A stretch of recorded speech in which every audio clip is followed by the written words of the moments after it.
Fala pessoal, parece que estamos no ar, não diria ao vivo, porque essa semana o programa não é ao vivo, é gravado, por uma questão de disponibilidade, mas estamos no ar aparentemente. Seja muito bem-vindo, seja muito bem-vinda. Considere o programa de hoje uma homenagem à maioria das pessoas que nos assiste gravado. A gente está fazendo gravado aqui para a gente ficar mais próximo de quem assiste gravado. Semana que vem a gente já volta a fazer ao vivo, mas essa semana estamos aqui por gravação. Eu e meu caríssimo amigo Lorenzo Meia, que está muito, muito bem vestido. Lorenzo, boa noite, no caso agora, boa tarde, porque este programa está sendo gravado na tarde de quinta-feira, ou seja, horas antes de entrar no ar. Lorenzo, muito boa noite, muito obrigado pela companhia. O que a gente traz hoje para essa rapaziada? Bom dia, boa tarde, boa noite, Rico e todos que nos acompanham.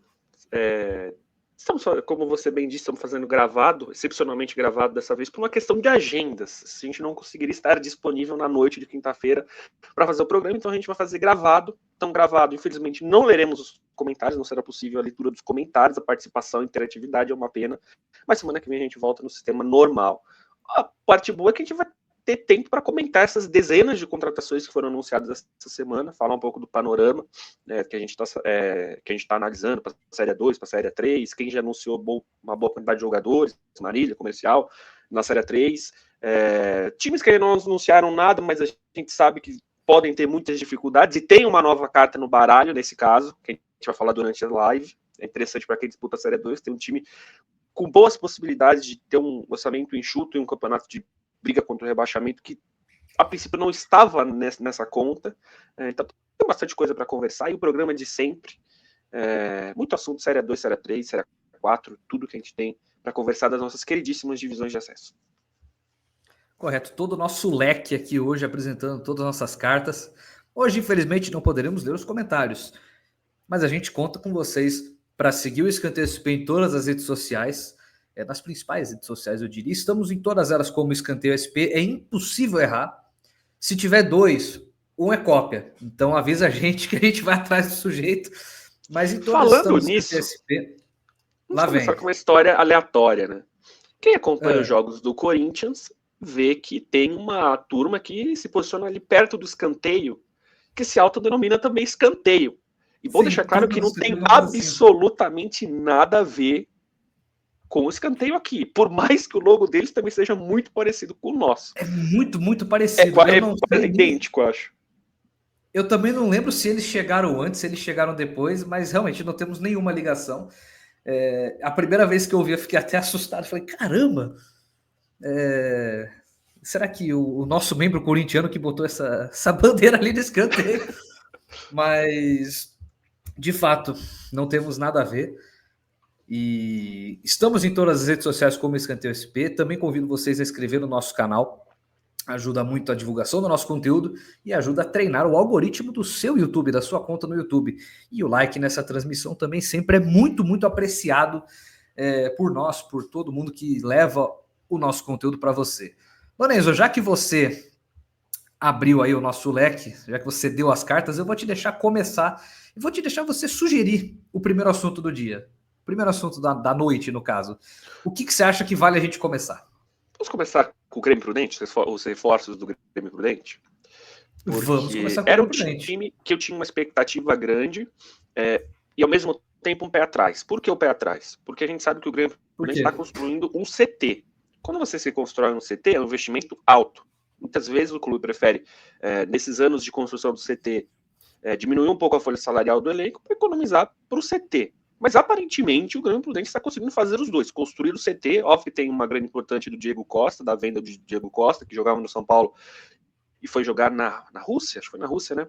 O Grêmio Prudente vai receber uma quantia interessante, na casa dos 10 milhões, vai ajudar muito com o CT, mas já viu o projeto do CT antes da venda do Diego Costa. Então acho que mesmo com a construção do CT, o Grêmio Prudente está conseguindo equalizar as contas para ter um time forte na Série 2. Muita gente, eu acredito, quando a gente falava, cara, o Grêmio Prudente, ele sobe na Série 2, mais para brigar pelo acesso do que contra o rebaixamento. Óbvio que o discurso interno muitas vezes é vamos buscar a permanência para depois a classificação, depois da classificação ser com acesso, etc. Mas sabe que o Grêmio Prudente almeja algo muito maior. E as contratações que estão sendo feitas demonstram isso, são ótimas contratações, né? Eu cito aqui 2 atacantes em posições que muitas vezes é difícil de achar. E eu conto isso até por experiência, assim, tecnicamente própria, porque eu tirei esses últimos dias para finalizar algo que eu comecei há alguns meses, que é meio que montar um elenco de Série A2 que seria interessante. Inclusive, a gente pode abordar isso durante o programa hoje. Podemos. E é muito difícil achar contratação. Muito jogador que a gente vê o currículo e acha assim, cara, esse cara não volta para uma 2. E alguns voltaram, como é o caso do Vinícius Alves. Eu sinceramente achava que ele não voltaria para uma 2 tão cedo. Acho que ele não jogou uma 2, jogou uma Copa Paulista. Mas ele foi muito bem na Copa Paulista e foi um jogador que chegou a ter uma participação interessante, acho que em Série B, minutagem em Série B, jogou Série C. E é uma contratação realmente muito interessante. Mas além deles, há alguns caras que também tiveram números excepcionais ano passado, que é o caso do Douglas Santos. Ele fez uma Série 3 impecável pelo Sport Clube São Bernardo. Acho que no segundo semestre ele foi jogar o módulo 2 do Mineiro. Acho que foi isso. E também foi bem no módulo 2 do Mineiro, tanto é que eu acho que ele até foi para outro clube depois. Então também são duas contratações interessantes em posições que é muito difícil contratar, que são os pontas. O Vinícius Alves pode jogar até como um meia, como um centroavante. Ele é um cara que atua mais em todas as posições. O próprio Douglas Andrade também poderia ser um camisa 10, mas eu acredito que ele vai jogar aberto. Só que assim, essas contratações mostram que o Prudente está com um orçamento legal, com uma análise de mercado legal. Tô animado, cara. Até o post que a gente fez no Story, falando que o Grêmio Prudente muito provavelmente vai brigar pelo acesso, fui eu que fiz, porque eu gostei muito das contratações que estão sendo anunciadas. Não sei se o Rico concorda comigo, se está empolgado com o mercado do Prudente. Lorenzo, eu estou empolgado, mas é aquele negócio. O Grêmio Prudente, pelas minhas contas, anunciou 12 jogadores. 13 jogadores, na verdade, o Jussani também. É um time titular, 2 goleiros, mas temos que ver, e isso vale para todos os times nesse momento, nós temos que ver quem são os outros 11, os outros 12 que sejam. Mas é um começo de pré-temporada muito animador. Né? Um grupo de jogadores até agora bem qualificado. Sem contar que o Grêmio Prudente deve ter só mais uns 10 espaços no elenco, porque o Caio César continua. O Caio César não foi anunciado e nem tem contrato vigente, mas ele já apareceu em fotos da pré-temporada. Então, ele não apareceria em foto da pré-temporada se ele não tivesse no elenco para 2. E também o Di Maria, o Jefferson Di Maria. Aí, ficou? E ficou, tem contrato para abril, até abril do ano que vem. Imagino que só sai em caso de proposta. Mas tem contrato. Diria que ele fica para ser o banco do Vinícius, a não ser que a saída dele seja anunciada ou que tem alguma coisa ali no meio. Mas é um início de elenco muito animador, porque só passando aqui uma listinha breve, as contratações que o Grêmio Prudente anunciou: a renovação do Luiz, o outro goleiro é o Omar Reis, também bem veterano, goleiro de 35 anos, ou seja, a média de idade dos goleiros do Grêmio Prudente é 38 anos, uma breve curiosidade. O Grêmio Prudente também anunciou o Jonathan Carlos meia, Danilo Pereira, ótimo meia a nível de A2, Vinícius, que a gente já falou, Ângelo Chaves, lateral esquerdo, Júnior Sergipano, zagueiro, 2 anos atrás eleito por nós o melhor da Copa Paulista, Cleiton Silva, lateral direito, Douglas Santos, atacante, Matheus Santana, volante, Tyler Lopes, zagueiro, eu confesso que eu não lembro dele, Bruno Henrique, volante, e o retorno do Lucas Marques, lateral, que também jogou no Prudente Bezinha.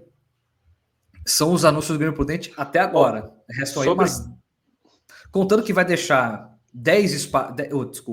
Contando que vai deixar uns 2 ou 3 espaços aí para ter uma folguinha, um respiro na lista A, mas cabe mais umas 10 contratações do Grêmio Prudente. Se mantiver esse nível, eu não vou dizer que é time para subir, porque eu acho que esse ano vai ter muito time para subir, mas é time de G8 com alguma tranquilidade. Acho que isso dá para a gente falar. Sobre o Di Maria, segundo o GE, não fica, ou não está treinando pelo menos. Dos remanescentes que estão treinando, o goleiro Luiz, o defensor Caio César e o meia Wallace. Ou seja, dá para cravar já que o Prudente não traz mais zagueiro, né? Já são 4 zagueiros, acho que não tem necessidade de um quinto, só se o quinto for aquele zagueiro meio híbrido que faz uma lateral, faz uma zaga. Mas faz a zaga volante também ajuda.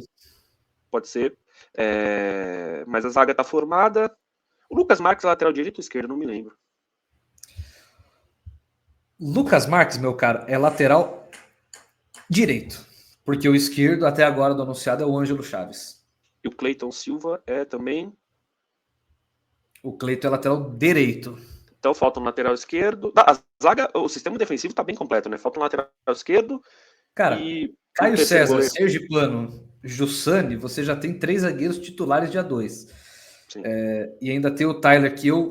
Desses jogadores é o único que eu não me lembro. Nem lembro se ele jogou por aqui, eu acho que não. E de todos, é o mais jovem, 22 anos. Mas o Grêmio Prudente tem um cara que aparenta ser um bom reserva e 3 zagueiros titulares dia 2. O Sérgio Guedes vai escolher os 2 que ele prefere e vai. Ou revezar. Eu imagino que a zaga seja o Sergipano na esquerda e ou o Jussani ou o Caio César na direita. São 2 caras com idade um pouquinho mais avançada, mas nos últimos anos aguentaram a sequência. Não dá para falar que o Caio César, apesar de ser um veterano, sentiu a sequência no passado, muito pelo contrário. Ele era o melhor jogador do São José na 2. No dia que ele machuca, o São José vira um dos piores times do campeonato. E ele estava no centro disso, porque ele fazia uma grande A2. Então, acho que esse vai ser o processo de escolha do Sérgio Guedes. Um zagueiro muito bom vai ficar no banco, a não ser que ele resolva jogar com 3 zagueiros, o que, pelo que eu me recordo, pelo menos nos últimos 7, 8 anos, desde a Briosa, ele não faz. E do meio para frente é um time que, por enquanto, está no mínimo bem ajeitado, tá bem encaminhado. Eu gosto desse Grêmio Prudente. A questão para mim é sempre aquela: a A2 vai ser nivelada por cima, e muito nivelada e muito por cima. Porque o Santo André, pelo que a gente já viu até agora, pelo pouco que a gente já viu, faz um bom mercado. A gente está com alta expectativa pelo 15, que ainda não anunciou ninguém. O Juventus, do que anunciou, é um bom mercado. Outros clubes aí dessa divisão, sabe? São poucas as contratações de todos os clubes que a gente olha e fala: esse aqui não tá legal. São pouquíssimas. E a gente, assim, a gente pincela 1 ou 2 contratações. Não é que um time tá fazendo um mercado ruim. Tem 1 ou 2 caras que talvez eu não traria, mas de resto, a média tá altíssima por enquanto. Temos que ver. Tem muito time que não anunciou uma pessoa, um jogador, mas quando anunciar a gente vai ter uma noção melhor disso. O fato é que hoje, como você levantou, o Grêmio Prudente tem um bom time de A2. E, sinceramente, é o que dá para você esperar de um Grêmio Prudente. Porque nessa divisão a gente vai ter 2 times voltando, caindo da 1, que vão fazer de tudo para voltar para 1. E a gente tem, por exemplo, uma Ferroviária, que é um time de Série B, que vai ser o grande termômetro desse campeonato. A gente está deixando, inclusive eu vou abrir aqui, a gente está deixando para o fim do ano para fazer as prateleiras, porque a gente também tem que esperar não somente o anúncio de todo mundo, mas a gente tem que esperar para saber o que a Ferroviária vai fazer da vida. Porque depois de Novo Horizontino e Ponte Preta, voltamos a ter um time de Série B na Série 2. E a gente viu o que aconteceu naquele ano. A gente tem um time muito bom de Série B, que é o Novo Horizontino, e um time bem mediano de Série B, destruindo a A2. Então, a ver também o que a Ferroviária vai fazer. O que a Ferroviária vai fazer? Só jogar essa pergunta para você. Cara, já tem algumas perdas importantes, né, que a gente sabe. Eles já voltaram a treinar, acho que foram 17 jogadores remanescentes da campanha da Série C. Só que tem 2 perdas importantes. O Carlão se foi. O Carlão e o Saulo. Caras realmente que eram pilares desse time. Se realmente manter todos esses jogadores, tem um espaço curto de umas 7 contratações, né? E ver de fato o que a Ferroviária pensa, o que a Ferroviária precisa para preencher essas lacunas, né? Mas ainda é um time muito interessante. Tem o Vitor Barreto de novo, tem bons jogadores da Ferroviária, e a gente já coloca como briga. Mas eu acho que o que a Ferroviária precisa mudar de uma 2 para outra não é nem muito o elenco, para ser sincero, é a mentalidade. A mentalidade da Ferroviária na última Série 2 foi muito ruim. Essa realidade, assim, que bom que eles viraram a chavinha para a Série C, e talvez as contratações para a Série C tenham feito essa diferença. Mas assim, a Ferroviária faltou gana, faltou um pouco de brilho na Série 2, né? Eu acho que a mudança de aspiração da Ferroviária para a próxima Série 2, acredito que seja um dos bons candidatos ao acesso, passa um pouco para essa vontade de entender, cara. Então, na segunda divisão paulista não tem que ralar, porque os caras também são bons. Parece que na Série C a Ferroviária entrou com essa atitude, e na Série 2 não. Então acho que uma mudança um pouco de atitude da Ferroviária já coloca no patamar que deveria ter estado na última Série 2, mas que ao longo do campeonato não demonstrou. Pode ser. E aí eu te pergunto, Lorenzo, começamos pelo Grêmio Prudente. Quem que é o nosso próximo assunto aqui? Vamos continuar lá em cima?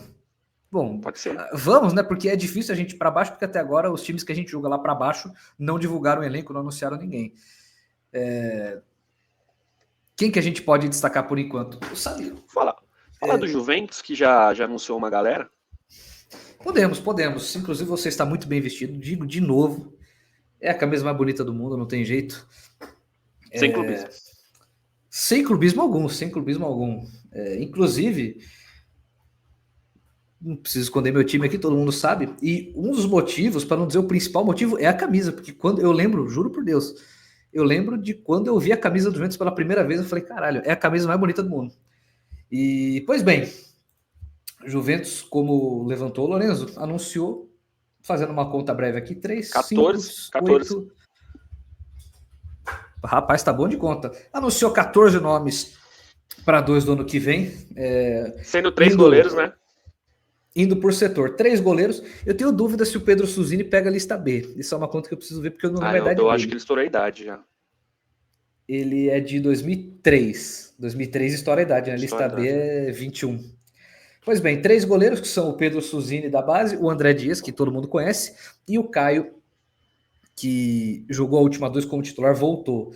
Inclusive, ele volta horas depois de a imprensa local, sobretudo o GE, o Globo Esporte, noticiar que o Caio jogaria a 1 pelo Velo, que...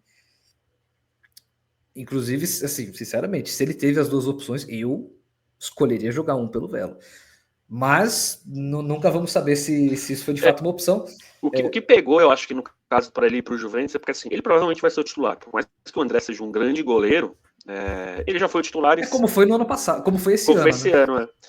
Mas ele meio que assim, ele provavelmente vai ser o titular do Juventus, e só que no Velo ele seria provavelmente o reserva, porque o Velo ia contratar os 2 goleiros do Botafogo, né? Que o titular, o Dalton, e o reserva, que era o Caio. Então, muito provavelmente seria um reserva. Para quem não lembra, o Dalton, para quem não lembra, jogou a 2 de 22 pelo Linense e é um tremendo goleiro. Também. Bom goleiro mesmo. Então, ele preferiu muito provavelmente ser titular do Juventus do que reserva do Velo.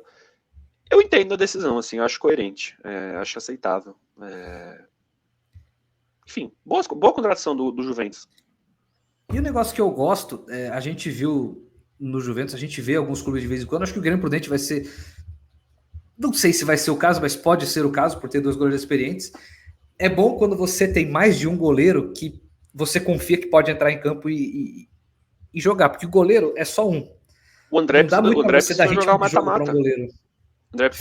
O André jogou o que naquele momento era o jogo mais importante do ano e mais importante do Juventus em anos.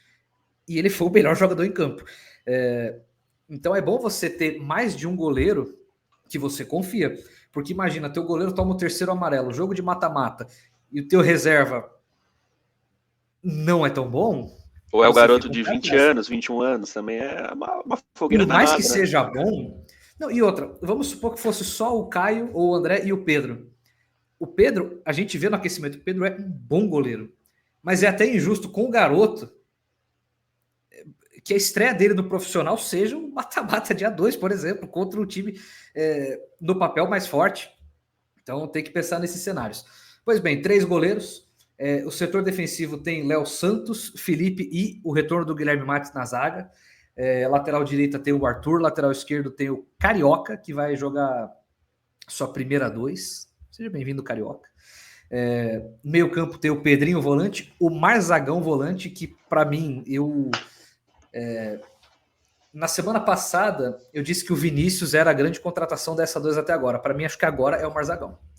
Porque a nível de A2, nos últimos 4 anos, não tem um cara melhor que ele. Assim. Não tem um cara que performou ano após ano melhor que ele em A2.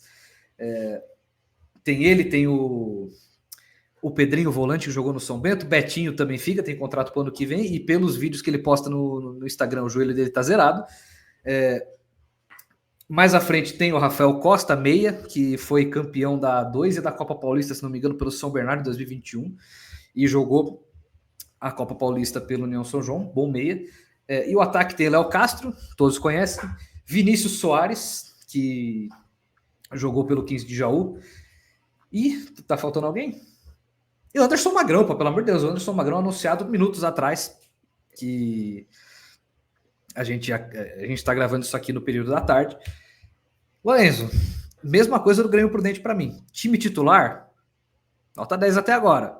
Resta saber quem vai compor o banco. Porque é exatamente a mesma coisa que a gente falaria do Juventus desse ano, né, da 2 passada. Time titular, nota 10. Precisou acionar o banco, aí é um problema. Eu acho, gosto do time, tem boas contratações. O Léo Castro, quando veste a camisa do Juventus, sempre rende. O Anderson Magrão é um bom nome para a Série 2, é um cara que foi evoluir na carreira de fato, já nessa reta final. Ele meio que vinha, quanto mais velho, melhor. E tem uma estratégia de mercado que é interessante. Assim, o que me chama atenção, e aí você pode avaliar bom ou de maneira positiva ou de maneira negativa, é a idade de alguns jogadores, né? Marzagão, Magrão, Rafael Costa. Os goleiros acho que não é muito questão a idade. O Mates. Mas são posições que você pode contratar caras mais experientes. Que são caras que vão jogar muitas vezes na faixa central do campo. O zagueiro, o volante, o meia, o centroavante. Isso não me incomoda. Me incomodaria se o Juventus estivesse contratando pontas de idade avançada, laterais de uma idade mais avançada. Então, acho que é uma estratégia aceitável. Eu não gosto muito de elencos excessivamente experientes. Eu acho que a Série 2, ultimamente, tem se mostrado um pouco contrária a isso. Mas, agora eu estou curioso para ver quem é que vai completar. Acho que as laterais é um ponto a ser batido. Acho que as laterais, até agora, todos que foram anunciados, nada empolgante. Estou curioso para ver os pontas, né? Os pontas são posições difíceis de realmente contratar, cara. Eu fui fazer meu exercício aqui de montar o time de Série 2 e é muito difícil achar ponta. Às vezes você vai, eles têm 4 pontos. Aí você vai ver, todos jogam pela esquerda. Então você também tem que medir. E aquele negócio, é fácil achar ponta em número, mas é difícil achar um ponta que se destaque nesse grupão grande.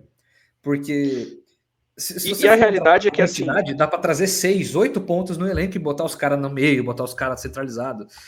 Mas é difícil você achar um ponta, como você falou do Vitor Barreto, um ponta que vai te entregar armação, vai te entregar drible e provavelmente 5 gols na temporada. É muito difícil achar esse cara. É muito difícil. E esses caras os pontas que têm bons números, eles não vão jogar 2, essa é a realidade. Eles vão para outro campeonato, vão jogar uma Série 1, vão jogar uma primeira divisão do Campeonato Mineiro por um time interessante. Então é difícil. Você contratar ponta, você tem que ir muito pelo olhômetro. O cara vai receber o videozinho, ou conhece. Eu acho que nem a questão do número, Lorenzo, porque o maior número de gols, dou um exemplo aqui, o maior número de gols que o Serafim tinha numa temporada até o ano passado era 4. Exatamente. E assim, é um jogador que a gente circulava há anos falando que esse cara é acima. Ele destruiu a Série 2 no olho, porque ele fez 3 gols só. Mas tudo na realidade, do São José passava no pé dele. Mas tudo passa no pé dele. Na realidade, é isso. Ele fez 3 gols, depois ele fez mais 6 pelo Amazonas, na Série B, e mostra que assim, nem tudo nessa vida é número.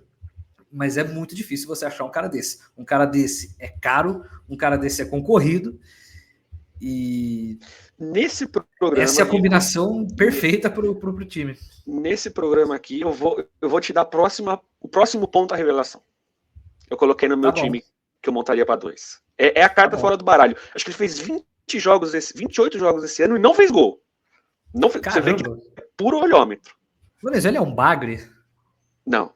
Em certos momentos da última temporada, em alguns jogos, ele se comportou como um. Mas ele evoluiu muito na Copa Paulista. Muito. Eu tô dando a dica. É o novo Maranhão. Maranhão, ele foi reserva da Portuguesa Santista em grande parte da Copa Paulista do ano passado. Ele chegou na Série 2 e foi o cara da Portuguesa Santista. Tudo que ele tentava dava certo, era impressionante. Mano a mano, podia ter 3 em cima, ele dava um jeito de passar. Foi absurdo, assim, absurdo. Tem alguns caras assim nesse radar que costumam se destacar em A3, em Copa Paulista, em Bzinha. E acho que são, assim, até um pouco que o Juventus fez com o Vinícius Soares. Assim, ele é um cara um pouco mais experiente, mas é um cara que também se destacou numa Bzinha, se destacou numa Série 4. Então, acho que os pontas são caras suscetíveis a esse tipo de estratégia, porque são posições em que você pode fazer uma aposta. O zagueiro, o goleiro, O volante são caras que é mais difícil você apostar em algo, mas o ponta é um cara que abre espaço para você se apostar na juventude, no garoto abusado. Gosto desse tipo de estratégia e o Vinícius Soares entra um pouco nessa, por mais que seja um pouquinho mais experiente do que eu talvez traria. E o negócio que eu tenho achado interessante, isso vale também para o Prudente, que a gente acabou de falar, eu acho que a mescla está sendo um pouco... Eu acho que o Juventus é até um pouco mais disso. Está sendo uma mescla um pouco extrema. E eu gosto disso. Porque a gente tem, por exemplo, o Juventus contrata Anderson Magrão, Guilherme Mates, o próprio Marzagão, o próprio André, né, goleiro, e o Léo Castro. Cara, eles conhecem... Eu acho que eles conhecem todos os estádios do futebol paulista, eles conhecem com a palma da mão, muitos conhecem o clube muito bem. E aí a gente tem, por exemplo, um cara como o Carioca, lateral esquerdo, que o Juventus contratou. Ele nunca pisou no estado de São Paulo na vida dele. É um cara que demonstrou potencial em outros estaduais, nunca jogou um paulista. Mas é bom você ter um elenco que já conhece as características do campeonato, dos adversários, tudo, para que a transição seja um pouco mais suave para eles. É um risco, sempre é um risco, mas a gente viu jogadores vindo de outros estaduais e destruindo a A2, destruindo uma Copa Paulista, a gente viu jogadores vindo de outros estaduais e o cara bate cabeça, o cara não consegue jogar. Então, também a ver como que os dois Sérgios vão usar os elencos que tem e vão usar essa mescla. Se a gente fosse esboçar um time titular, eu acho que pelo menos o Juventus penderia muito para os veteranos. Tanto que eu acredito que o Arthur seja reserva na lateral, e eu acredito que venha pelo menos mais um zagueiro veterano com V maiúsculo mesmo. Eu acredito que o ataque seja um pouco mais povoado ali na frente. Não sei se o Vinícius chega para ser titular. Tenho dúvidas até se o Anderson Magrão e o Léo Castro vão jogar juntos. Acho que não. Eu arriscaria dizer que não. Eu acho que assim, o melhor do Léo Castro seria jogando com o Anderson Magrão, mas aí você teria que... todo o seu esquema tático teria que jogar... Você teria que abrir mão de um meia, que seria provavelmente o Rafael Costa, e você ter dois pontas que ajudem bastante na marcação. Porque Sim. assim, o Léo Castro... E aí, nesse caso, a gente teria, por exemplo... Ele não foi anunciado ainda, ele não tem contrato, mas eu tenho certeza absoluta que o Cezinha vai ser anunciado em breve, e ele é um cara para ajudar nessa parte, porque ele é um cara que marca muito para um ponta, ele é um cara que ele corre atrás do lateral como se o lateral tivesse roubado a carteira dele. E isso é importante para fazer um esquema do 4-4-2. Tenho dúvidas aí de quem seria o segundo volante, que o Rafael Costa, quando ele subiu com o São Bernardo, ele era o segundo volante, né, a ver como que ele jogaria nesse esquema, se ele jogaria. Mas o melhor Léo Castro para mim é uma dupla. É uma questão, porque se o Léo Castro e o Anderson Magrão disputarem uma posição, vai vir pelo menos mais uns 3 pontas. Se eles forem jogar juntos, provavelmente vai se abrir mão eu acho que de atacantes de lado por meias. De qualquer maneira tem que vir umas 3 pontas. Só tem um, cara. Ponta quase todo. Não, ponta sim. Tem mais esquema. Ponta sim, mas será que o ponta mesmo? Porque, por exemplo, um cara como o Cezinha não é um ponta. Ele é um meia que joga aberto. Ele entra como um extremo. Ele é o famoso extremo. O extremo ele abrange tanto ponta velocista quanto meia aberto. Ele é mais ou menos isso. O cara que vai jogar aberto pode ter características diferentes. Eu penso mais por característica, sabe? Em vez de trazer um ponta fumacinha, trazer um meia que joga aberto. Porque a gente vai lembrar, até na época que o Cezinha estava jogando muito na Portuguesa, o Sérgio Soares falava, o Cezinha não pisa na área, eu quero que ele pise na área, ele não pisa na área. Jogadores dessa característica. O Grêmio Prudente, para mim, já tem... eu acho que pelo volume de contratações, ele já tem um esquema tático meio definido. O 4-3-3, arroz com feijão, que é o que o Sérgio Guedes gosta, Sim. que é o que 99% dos técnicos de A2 usam. Laterais passando muito. É o esquema de praticamente todos os times, não somente todos os times que subiram na A2 nos últimos anos, mas para gente todos os times que jogam A2. Acho que todos os times jogam futebol mundial, a formação da moda. No futebol mundial. A gente conta nos dedos os times que não jogam nesse 4-3-3. Em A2. Até a seleção brasileira, o cara Dorival insiste nesse esquema, não abre mão. Na A2 nos últimos anos teve... Eu tô tentando lembrar qual que era o time que jogava com 3 zagueiros na A2 que você falava. Cara, o Noroeste. O Noroeste, até certo momento, subiu. Era um esquema meio híbrido, né? Tinha o Diego Maia ali, que ele fazia lateral, ele fazia zagueiro. Inclusive, é um dos caras que mais tocavam na bola o campeonato inteiro. O volume de passes dele era absurdo. Era o que subiu, talvez, com o esquema mais diferente. Não me lembro de outros. O Marília chegou numa final de Copa Paulista, acho que 2 finais de Copa Paulista jogando com 3 zagueiros. Acho que foi 2 finais de Copa Paulista jogando com 3 zagueiros. Foi. Na primeira eu tenho certeza que era Glauco, Marlon e Vitor Souza. Que trio absurdo, inclusive. Hoje, olhando em retrospecto, era uma zaga muito, muito boa. Mas dificilmente a gente sai desse esquema. E pro lado contrário, um time mais ofensivo, justamente naquela Copa, o 15 de Piracicaba do Kleber Gaúcho, que jogava no 4-2-4. Jogava com linha de 4, um volante espetado, que era o Samuel, o Braga, que era um volante barra meia, e 4 atacantes para correr para frente. E foi campeão desse jeito. Eu não sei se isso duraria numa 2, porque você botar 4 atacantes para correr um jogo por semana é uma história. Você botar esses caras a cada 3 dias é outra. Isso também tem que ser levado em conta. Lorenzo, o que mais que a gente traz para nossa rapaziada? Dá uma pincelada no Santo André também, que eu acho que está montando um elenco nível G8, digamos assim. Nível G8, assim. Esse G8 vai ficar grande, velho. Puta, esse ano tá com muito time bom. Muito time bom. É incrível. É muito G8, é pouco G8 para muito time que cabe. É o que a gente reclama da 1. A 1 tem pouco time porque ela deveria ter. Mas o Santo André, dos times que caiu, eu acho que é o que mais está olhando para a divisão. Porque se a gente for lembrar, vamos voltar um pouco. A Ponte e o Novo Horizontino praticamente ignoraram a 2 e a 3 com contratações muito pontuais, que inclusive uma delas deu muito, muito certo, que foi o Gé.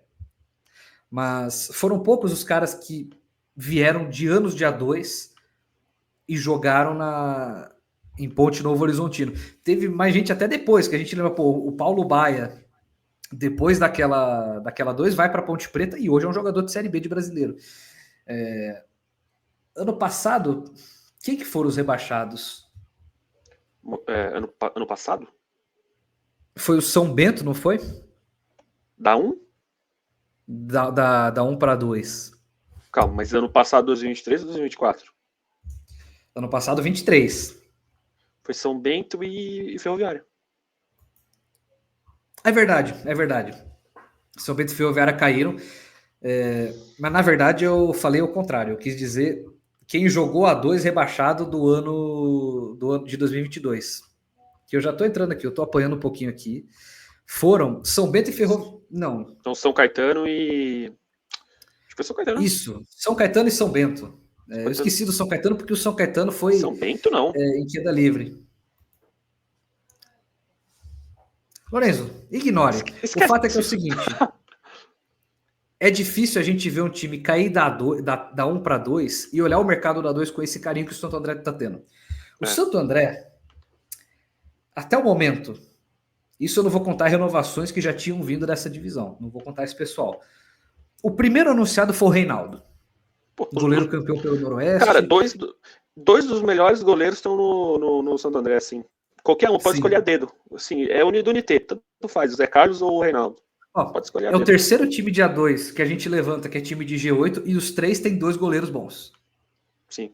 Os 3. Pra ver a importância disso. O primeiro anúncio, seu Reinaldo, para mim foi emblemático porque ele deu o tom. Porque depois, tudo bem, tem umas contratações que nunca jogaram uma 2 na vida. Mas tem o Rafael Verrone, fez uma ótima passagem pelo São José, colocou no banco, inclusive, outro grande lateral, que é o Heitor Roca. O Verrone cresceu muito dentro do São José. O Grasson, o zagueiro...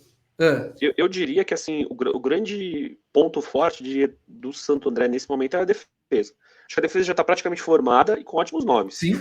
O Rafael Milhorim é o baita do zagueiro, bom zagueiro. Sim. Lucas Ferro é um lateral que a 2 sempre foi bem. O Milhorim, só um parênteses, o Milhorim que não entra nesse balaio, porque ele renovou com o Santo André, mas é um cara que o Santo André foi buscar, que jogou no Prudente, jogou no Novo Horizontino. Exatamente. Jogou até no Scar. Então ele entraria em quem jogou a 2 recente, jogou a 3 recente. João Anderson fez uma boa Série A2 pelo Linense ano passado. O Grasson jogou no Taubaté. O Grasson foi o melhor jogador do Taubaté ano passado. Foi o capitão, né? Acho que ele é capitão. Ali jogando na zaga. Eu acho que ele era o capitão. Ele foi, para mim, o melhor jogador do Taubaté. O segundo melhor. Não posso ser injusto. O Yamada meteu 6 gols. Então o Grasson foi o segundo melhor jogador do Taubaté.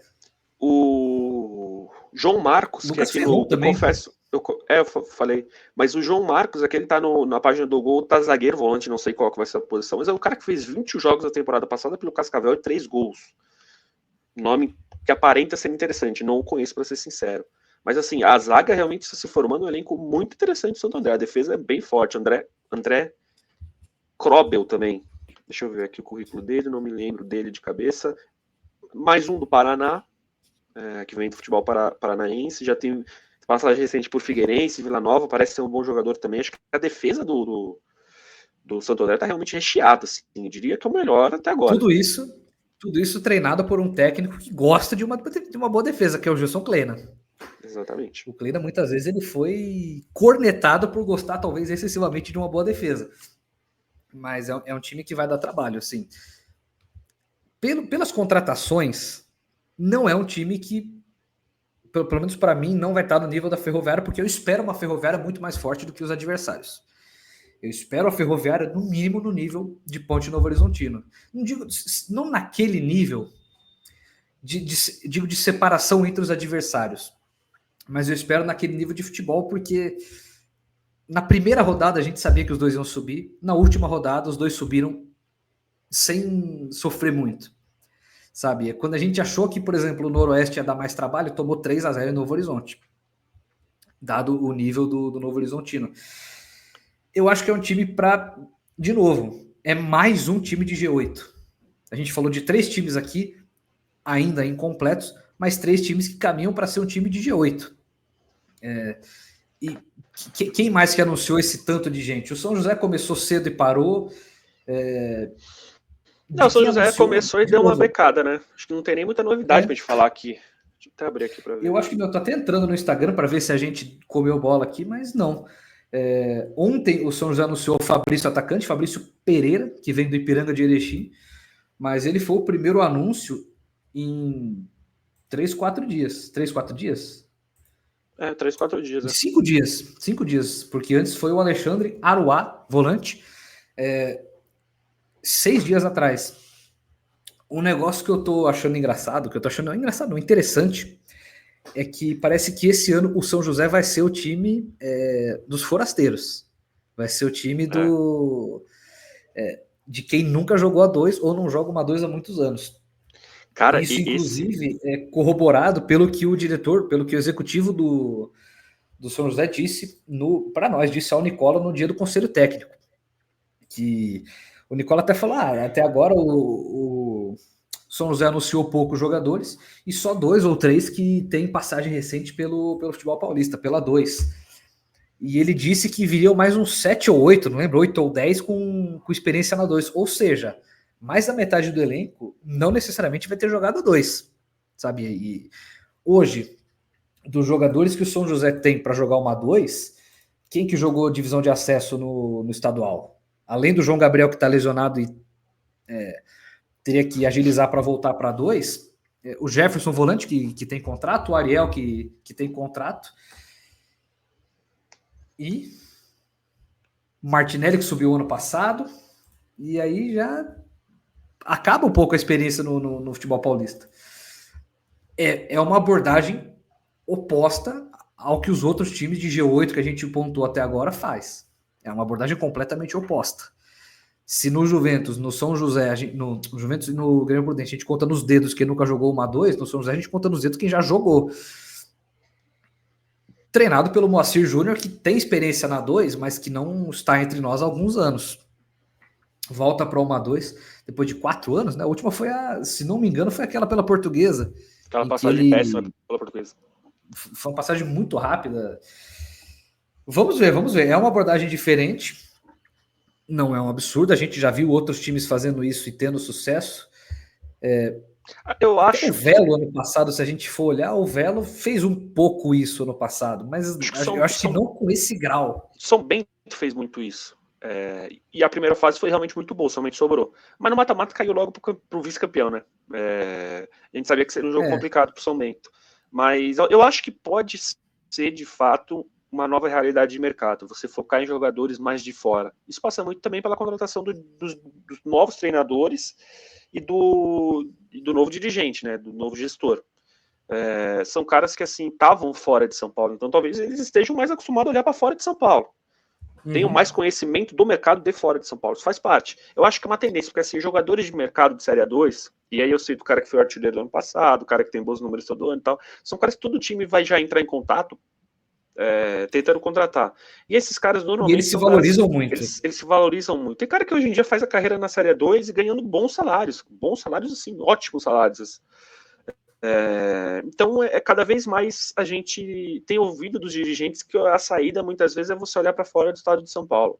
E acho que é uma coisa que o São José está fazendo, uma coisa que o Velo fez ano passado para o mata-mata. Todas as contratações do Velo, não, obrigatoriamente, vieram de fora do estado de São Paulo, mas foram contratações a dedo. Tirando o Caio Mancha, né, que já tinha uma passagem, o Rafael Goiano, zagueiro, nunca tinha jogado aqui. Esse é o mata-mata dele, não, mas porque ele fez só 4 jogos, acho, né? Jogou as quartas e a semi. Foi excepcional. Então, eu acho que isso vai ser cada vez mais uma tendência de mercado para muitos dos clubes da Série A2. E conforme os anos foram passando, a gente não teve tanta experiência de times formados praticamente todos por jogadores de fora do estado de São Paulo, mas as últimas experiências não têm sido ruins, têm sido até boas. Acho que o São Bento passado, São Bento esse ano foi um bom exemplo. Acho que é uma estratégia, não deixa de ser uma estratégia. Se vai dar certo ou não, a gente só vai ver com a bola rolando. Mas eu tenho uma curiosidade para você, Rico, que você vai gostar. Conte. Eu quero. O glorioso Fabrício Pereira, anunciado pelo São José, teve uma passagem no Chapadinha, acho que na segunda divisão do Maranhão, em que ele. Segunda divisão do Maranhão e na Copa Federação Maranhense de Futebol, em que ele teve 14 gols em 15 jogos. Aí eu fui ver, cara, que média absurda. Isso aí é a média de Cristiano Ronaldo. Sim. Ele fez 6 gols numa partida. Ele pegou um expressinho e marcou metade dos gols da vitória do Chapadinha por 12-1. 12-1, meu Deus do céu. Assim, não deixa de ser um grande desempenho, mas putz, 12-1. Mas é uma contratação interessante, né? Quem que o Moacir treinou esse ano? Eu esqueci, cara. Mas eu acho que ele treinou Série C, não foi? Não seja por isso que eu já trago aqui para você. O Moacir Júnior, 57 anos, estava no Botafogo da Paraíba jogando. Era isso? Acho que é Série C. Não, ele não chegou a jogar brasileiro, pelo que diz o Ogol. Ele esteve no Botafogo da Paraíba, onde ele treinou no Paraibano, na Copa do Nordeste, e ele treinou. Eu estava vendo o ano errado, obviamente. Aqui o Ogol me dibrou nessa. Lourenço, alguma coisa acontece com o gol do Moacir Júnior que eu não vou poder te dar essa informação hoje. Deixa eu ver se eu acho aqui. Mas assim, trouxe um jogador com minutagem em Série C pelo Ipiranga, né? Era titular, de fato, da equipe. Então isso talvez parece fosse que é pouco, sua... Isso parece que é pouco, mas é muito, muito importante. Todo ano a gente fala. Ninguém joga 30 jogos no ano sendo ruim. Ninguém, cara, porque... E ainda mais uma Série C. Se ele é ruim, o técnico, nem que seja assim, ele jogou 30 jogos e foi reserva em todos. Mas mesmo ele sendo reserva em todos, o técnico não tiraria ele do banco para tentar ganhar um jogo se ele fosse ruim. Se ele for ruim, ele não entra em 30 jogos. Então, claro que não é uma... O Lourenço até me abandonou aqui. Claro que não é uma métrica perfeita. A gente sempre pode questionar decisões duvidosas de técnicos. Mas, via de regra, se o cara jogou 30 jogos no ano, nem que seja no campeonato, Copa estadual, Copa do pior estado do Brasil, provavelmente ele tem seu valor, provavelmente ele é bom. Provavelmente ele tem algo a agregar.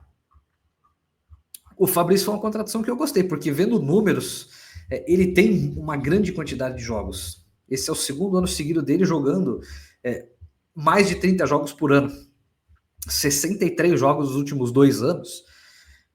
Eu arriscaria dizer que dá 2, ele é o jogador que vai ter mais jogos no último ano, dos últimos 2 anos, em média. Tenho minhas dúvidas se alguém vai ter 31 jogos e meio de média por ano. Se a gente for para pensar, um time de... Vamos contar aqui, um time de A2 e Copa Paulista que jogue tudo que tem, quantos jogos ele vai fazer? Ele vai fazer 21 na A2, se ele for campeão da A2, e ele vai fazer 16, outros 15 37. Na Copa Paulista, 16. 37 jogos. Ano passado ninguém fez isso. Ano passado, talvez na A2 ninguém fez isso. O Votuporanguense deve ter feito isso na A3. O Votuporanguense fez 21 na A3 e jogou mais... deve ter sido 16 datas da Copa Paulista. Putz, mas o Votuporanguense era do grupo que tinha um a menos, se não me engano. Enfim. Lorenzo, vale o que eu estava falando quando você estava fora... É o segundo ano seguido do Fabrício jogando pelo menos 30 jogos. Dificilmente a gente vai ter um jogador que tem essa média em mais de um ano. E tem uma coisa que eu particularmente gosto muito, que é o cara do Nordeste com muitos gols. Às vezes você vai ver, o cara jogou a segunda divisão no Maranhão. Você vai pensar, porra, esse cara é uma merda. Todo respeito. Mas na realidade tem muito cara bom. Eu acho que o caso é o que o torcedor às vezes vai pensar, pô, foram buscar o cara na segunda divisão do Maranhão. É impossível que ele seja bom. Não é bem assim. Não é. E eu acho que o grande exemplo disso foi o Igor Bahia no Juventus. É um cara que eu falei pro Henrique. Eu achei que você ia falar outra. Qual? O Bambam. É que o Bambam já teve passagem pro clube grande antes disso, né? Mas o Igor Bahia, se eu não me engano, ele tinha jogado a Série D por um time... Ele tinha jogado a Série D, ou a Copa Alagoas, ou o Campeonato Alagoense, assim, alagoano, por um time X, assim, que não tinha feito boa campanha. Na Série D, a campanha desse time foi muito ruim. Ele teve seus gols ali, fez uma quantidade relevante de gols. Quando eu vi o vídeo dele, eu falei pro Henrique, cara, tecnicamente talvez ele não seja bom, mas fisicamente o cara é um cavalo alucinado, corre igual um touro, velocidade absurda e força física gigantesca. Então aqui é legal você... Ele tinha feito 4 gols pelo Jaciobá, 8 gols pelo Murici e 1 gol pelo Cruzeiro de Alagoas. São 13 gols numa temporada. Que assim... Claro que o adversário mais fraco do que uma A2, mas se conta nos dedos quantos atacantes de A2 tem 13 gols em uma temporada na carreira. Exatamente. O Bambam, que eu levantei aqui, o Bambam é o seguinte, ele foi contratado pelo São Bento em 2020, no momento que o São Bento estava para cair. O São Bento estava para cair. Acho que a gente pode falar isso. O São Bento era no máximo, o terceiro pior time daquela 2. O Bambam chega no meio do campeonato, estreia metendo 3 gols, só para deixar o seu cartão de visitas. E os times que ele jogou anteriormente foi Brusque, que a gente pode falar, Brusque, ele jogou a Copa Santa Catarina pelo Brusque, ou seja, mas ele tinha jogado a Série C já. Tinha jogado a Série C. O torneio principal. Ele jogou a Série C pelo Globo, ele jogou... imagino que seja o Baiano pelo Fluminense de Feira de Santana, foi o Baiano, e um jogo pela Série D pelo Fluminense de Feira. De resto, Jaciobá, Flu de Feira de novo, Coruripe, Vera Cruz de Pernambuco, Internacional da Paraíba, América de Pernambuco, 12, que é 12? 12 do Espírito Santo, Ipiranga de Pernambuco de novo e Base do Esporte. Ou seja, exceto aquela passagem pelo Brusque e aqueles 3 gols pela Série C pelo Globo, era um cara completamente avulso. Chega no São Bento, mete 12 gols numa temporada. Ano seguinte, 5 gols pela Água Santa, mais 4 pela Jacuipense. Ano seguinte, 5 pelo Taubaté, mais 2 pelo Betim. Cara, o Bambam é um cara que põe a bola para dentro do gol. Ele nos últimos 8 anos deve ter defendido uns 15 clubes. O único clube que ele não marcou um gol foi o da Albânia, que convenhamos, deve ser difícil para o cara que está acostumado a viver no calor do Nordeste e jogar na Albânia. A adaptação cara, e te digo mais, não é possível, e eu digo isso, não é possível que o camisa 10 de um time da Albânia seja melhor que um cara como o Dadá Belmonte, que foi o camisa 10 dele no Água Santa. Não é possível que ele seja melhor. Deixa eu ver quem que era o camisa 10 dele na época do São Bento. Eu acho que o 10 do Água Santa era o... Não era o Luan Dias? Era o Luan Dias, é verdade, o Dadá era a ponta. O Dadá talvez fosse o 10, eu não me lembro se ele era o 10 ou o 7. Não, o 10 eu acho que era o Luan, e o Dadá acho que era o 11. Mas tudo bem, a mensagem tá dada. Sabe, não é possível que o cara da Albânia, que o Bambam na Albânia, estivesse recebendo os passes que ele recebia do Thiago Primão. Nunca na vida dele. Isso é verdade. Agora, é aquele negócio. O gol é o mesmo aqui, na Albânia, na Paraíba, em todo lugar. O que tem de craque, que pega a bola, dribla e faz tudo, e não consegue fazer gol, é impressionante.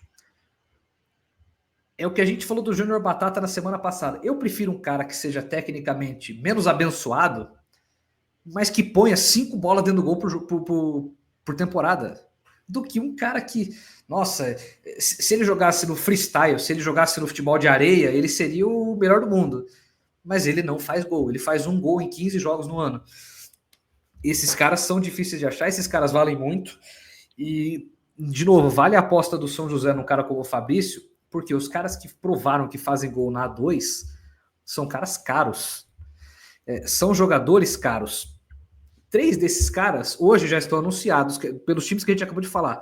2 deles estão no Juventus. Isso é impressionante. Porque o Léo Castro e o Magrão com certeza foram muito requisitados no mercado. O Vinícius, todo time de A2 tinha que ter ligado com o Vinícius no começo do ano. Ele foi pro Grêmio Prudente. E outros caras ali de outras posições, eu falo até o próprio Danilo, que assim, o Danilo, que foi pro Grêmio Prudente, num aperto, ele poderia fazer a 9 pelo seu time e daria certo. Claro, não é o ideal, mas ele poderia fazer uma camisa 9 e te entregar 5 gols, 4 gols numa 2. Os caras que põem a bola para dentro são muito caros, são muito concorridos. Lorenzo, você disse que tinha mais novidades para passar para a rapaziada. A gente está com mais de 50 minutos de gravação, eu quero saber quais são as novidades, porque eu também não sei quais são as novidades. Você não passou nem para mim no backstage. Não, eu passei no grupo, falei no grupo. Então eu não vi. Não, você viu.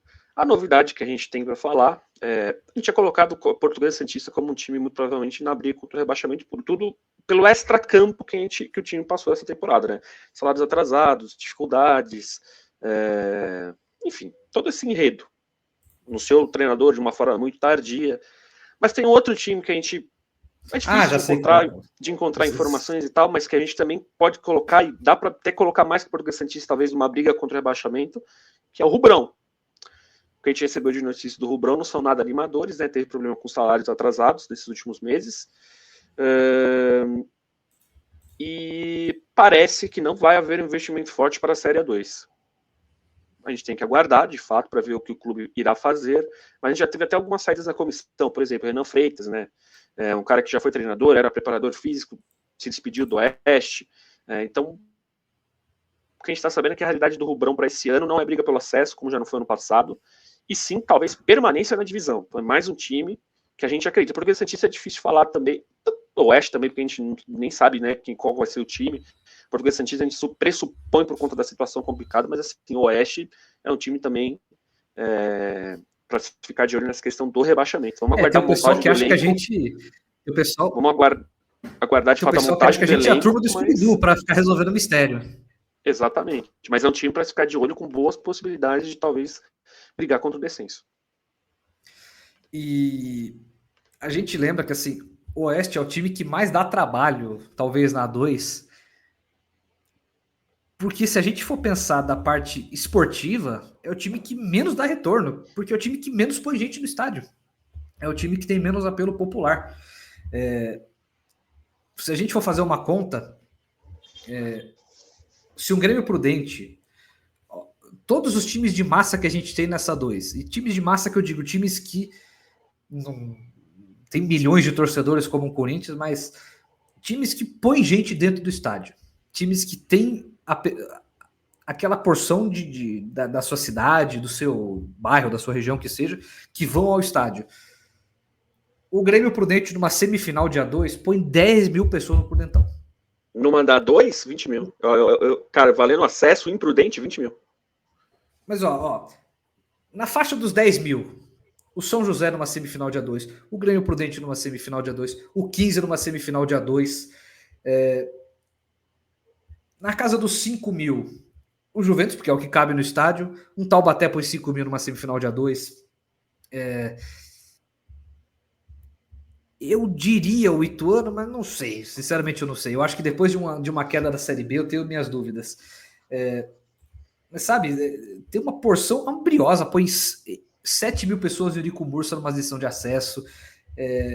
O São Bento põe uma galera no sítio numa decisão de acesso. O Votuporanguense enche a arena. O Oeste, na última decisão de acesso que teve, o São Bento jogou em casa. O Lourenço estava lá para falar. Em casa. E essa é a grande questão. Eu não falo nem pela questão de jogar sem torcida, sem o barulho da torcida. Todos esses times que eu listei aqui, que é 90% da 2, em ordem contrária, 15, Votuporanguense, Taubaté, São José, São Bento, Santo André, Rio Claro, Primavera, Briosa, o Linense que eu deixei passar, Juventus, talvez o Ituano, Grêmio Prudente, Ferroviária, talvez. E o Capivarano acho que não sei, depende, né? Depende das circunstâncias. Esses times todos conseguem uma renda de uns 150 pau para 200, até mais, em uma decisão de acesso. O Oeste, nem numa decisão de acesso consegue essa renda. Tenho dúvida se numa decisão de acesso contra um adversário que venha de longe, por exemplo, Oeste e Votuporanguense decidiram um acesso em Barueri. Viria o quê? 500 pessoas de Votuporanga? 1.000 com muita sorte. E eu não sei se bancaria o aluguel do estádio ainda. Não, sabe? Não, é um time que tem uma dificuldade operacional muito grande. Muito grande. Então, tem que trabalhar dobrado. E assim, é um desafio. É um desafio. E não é nem só questão econômica. A gente sabe que a torcida, infelizmente, ela passa muito longe de sustentar um time de Série A2. Sim. Só nesses casos específicos que, assim, uma semifinal de A2, uma quarta de final te gera 300 pau de renda. Seria um extra que normalmente seria a renda do bicho, digamos assim, que vai até para os jogadores. Isso acontece para quê? Isso acontece para 4 times no ano no máximo. Na A2. Exatamente. Mas tem a questão também anímica. Uma coisa é você jogar no 15 com uma pressão desgraçada da torcida, outra coisa é você jogar no Oeste. Porque no jogo do acesso, quem perdeu o acesso de uma maneira absurda, né? Aquele gol perdido histórico do Tite. A gente viu um contraponto que o Tite saiu em prantos do estádio, chorando, e um outro jogador mais experiente estava na resenha, acabou o jogo, estava na resenha, rindo, contando piada. Então, é outra realidade na questão também anímica, de pressão, etc. Infelizmente então, se o Oeste não conseguir montar um elenco de fato, porque assim, a gente sempre falou nos últimos anos, tirando essa Copa Paulista, que o Oeste montou um elenco barato, que entregou mais do que a gente esperava, o Oeste monta elencos até certo ponto bons, em que entregam a menos. O último ano que o Oeste entregou algo realmente foi no ano que decidiu o acesso com o São Bento. Depois, na maioria das vezes, abaixo das expectativas. Acho que todas as vezes abaixo das expectativas. Então isso também é um ponto que joga contra o time. Que vai ser montado. E as circunstâncias para o Oeste também são difíceis, porque o Oeste perde 2 acessos no jogo do acesso. Um deles... de formas nos pênaltis. Os 2 foram dos pênaltis, né? Porque o do São Bernardo foi dos pênaltis também. Se não me engano. Foi. E assim, eu acho que nos 2 casos, o Oeste tinha o segundo melhor time da 2 e perdeu pro melhor time. Não, desculpa. Contra o São Bento, não. O melhor time daquela 2 era a Portuguesa com alguma folga. Mas, naquele caso, para mim, o Oeste tinha o segundo melhor time e caiu pro terceiro ou pro quarto. Contra o São Bernardo, para mim, o São Bernardo tinha o melhor time da 2. E aí o Oeste que deu azar de pegar um confronto difícil. É claro que na outra chave tinha o Água Santa, muito bom de bola. Mas o elenco do Oeste de 2021 era um absurdo. Era um absurdo. Tinha o Sandoval no auge da carreira, ganhando o 2º troféu seguido. Era um timaço. E aí foi caindo, aí no ano seguinte caiu nas quartas de final. É difícil sustentar, assim, fica um pouco difícil. a gente lembra, vai ser uma briga contra o rebaixamento muito difícil. Quem não se colocar na briga pelo acesso estará automaticamente na briga contra o rebaixamento. Isso é uma boa frase, concordo. É automático, porque a gente vai ver time dia 2 qualificado ficando em 13º, 12º. E o time menos qualificado tem chance de passar o campeonato inteiro na zona de rebaixamento. Eu tô tentando lembrar aqui qual foi o último ano em que a 2 teve um saco de pancada. Porque a gente teve na 3 alguns, de vez em quando. Na 2 eu não me lembro do último. Talvez o... Red Bull? Red Bull o São Bernardo e o São Bernardo e o Red Bull em 2021. Não foram os dois que foram rebaixados? O Red Bull em 2022. O Red Bull foi em 22. Quem que caiu com o São Bernardo aquele ano? Deixa eu ver, 21. Sertãozinho, porque naquele né? ano, dá pra dizer, cara, saco de pancada é um pouco pesado. Acho que saco de pancada é o time que termina com 4 pontos, 5 pontos, não vence. Todos venceram, né? O São Bernardo venceu, o Sertãozinho venceu, mas foi 5 pontos. O São Bernardo terminou em 15º a 5 pontos do Audax. Primeiro time fora da zona de rebaixamento. Assim, não é o saco de pancada tradicional, mas foi uma queda com alguma antecedência e anunciada assim nos primeiros jogos daquela 2, a do Sertãozinho mais ainda. E mostra que assim, é difícil ser competitivo na 2, porque o São Bernardo na 3 é time grande, velho. O São Bernardo na 3 é o Real Madrid da 3, ou algo parecido. É o que o Kid de Piracicaba é para a Copa Paulista. Dá para dizer que é o Paris Saint-Germain, né? É que o São Bernardo tem um acesso recente, né? Mas o São Bernardo sempre chega, nos últimos anos, pelo menos, sempre chega e não consegue o objetivo. E ser competitivo na 2 é um pouquinho difícil. Então, para mim é o seguinte, quem não for pro acesso na 2, automaticamente está na briga contra o rebaixamento. Eu acho que não vai ter aquele meio termo. Eu acho que não vai ter aquele time que a gente olha e fala, esse time não cai. Dificilmente pega G8, mas não cai. Porque o dificilmente pega G8 desse ano é briga contra o rebaixamento. E até agora a gente tem o quê? 2, 3 candidatos a isso nesse momento. E vai que o João Valim monta uma seleção de repente. E a Briosa... E a gente lembra como que essas coisas podem mudar ao longo do campeonato. A gente pode falar, vamos supor que a Briosa monte um time de A3, um time ruim. E eu dou a Briosa como exemplo, porque é um dos times que não anunciaram ninguém. Mas podia valer para o 15 também. Vamos supor que o 15 monte o pior time da A2 dos últimos anos. Se ganhar 3 jogos seguidos nas 4 primeiras rodadas, o 15 está fora da disputa pelo rebaixamento, provavelmente. Porque aí vai bastar fazer o quê? 5 pontos no resto do campeonato. Tudo pode mudar. Mas nesse momento, para mim, esse é o panorama. Lorenzo, o que mais você teria de novidade para o nosso público, para os nossos telenautas, como diria o glorioso Eduardo Moreno? Beleza, maravilha. Eu fui olhar aqui, acho que falamos de tudo, né? Os times estão anunciando mais, a gente tem que aguardar o 15 também, né? O 15 não anunciou nada de jogador por enquanto. Temos. Então tem bastante coisa ainda para anunciar, outros times não anunciaram. O Capivariano é sempre mais próximo do campeonato, time que segura tudo, não anuncia nada. Série 3, acho que a gente pode passar um pouco para a Série 3 e falar dos completinho, hein? Times que estão sendo bem anunciados, né? Marília e o Comercial, né? São duas das principais camisas da Série 3 e estão montando times interessantes. Talvez times bons de A3. Times bons de A3, times para brigar pelo acesso. Não para ser favorito, mas para brigar pelo acesso. O Marília esperava mais, mas esperava mais ano passado também, que era o ano dele, digamos assim, né? O ano da Sim. Ano importante, ano de eleição, um ano de vitória, que se falava que o investimento ia ser alto, acabou não subindo e nem entregando um elenco para ser tão favorito assim. O Comercial, eu confesso que os primeiros anúncios me falaram, cara, não gostei muito não, mas tem 2 caras assim, que a última Série 3 que eles fizeram, eles destruíram. Foi o Wendel Alex e o Pitbull. Dá pra dizer, eles destruíram a 3. O Pitbull jogou muita bola, mas muita bola mesmo. Jogou muito. O Wendel Alex também. O Wendel Alex não só a 3, como a 2 do ano seguinte, ele praticamente salvou o Comercial do rebaixamento. Apesar de a torcida pegar demais no pé dele, ele comeu a bola no Comercial. E um negócio, Lorenzo, que a gente não pode, para mim, a gente não pode deixar passar. Tem um técnico que sabe subir na 3, que é o Renato Peixe. Sim. O Renato, subir, ele tá... O Renato ele tá acostumado a botar o seu time na semifinal da A3. Exatamente. E, sinceramente, pelo elenco que o Comercial tem montado hoje, claro que ainda falta metade da A3 anunciar pelo menos uma porção dos jogadores. Mas no time que se tem desenhado hoje, o Comercial é time de semifinal de A3. E o Renato Peixe é técnico de semifinal de A3. É um candidato a subir. Concordo. Eu acho que dá hoje para colocar o candidato. Eu acho que o Catanduva está um patamar acima. Tem muito jogador bom para divisão em muitas posições diferentes.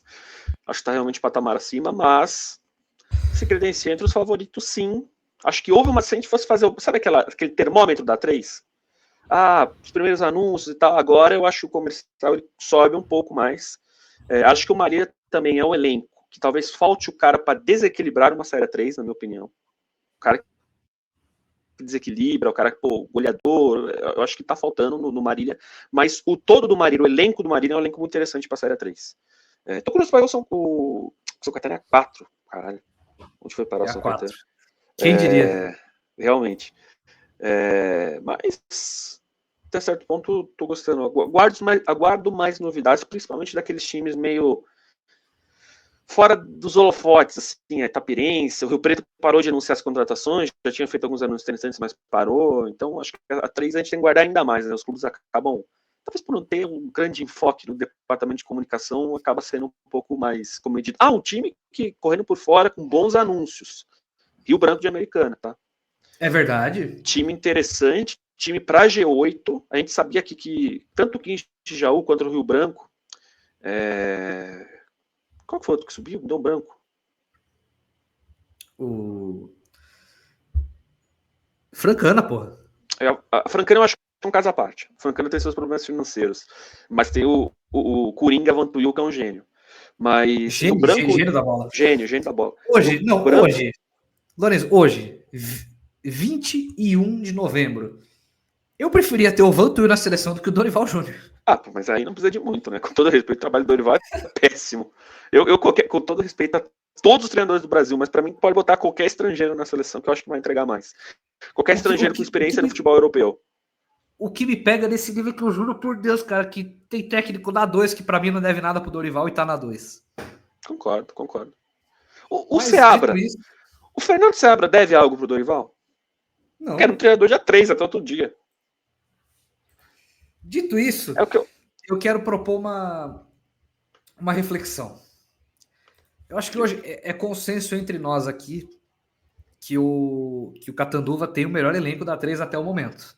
Acho que é consenso entre nós. O Rio Branco tem seus bons nomes. O Jean Pablo foi anunciado ontem. O Guilherme Vieira foi anunciado ontem. Só aí já tem 2 nomes titulares de A3. O Luqueta, atacante, foi anunciado essa semana. Outros nomes que fatalmente vão ser titulares já foram anunciados. Mas os 2 times que estão mais completinhos são o Marília e o Comercial. Tendo o Catanduva na pole position hoje, quem que é o segundo time ali no grid de largada?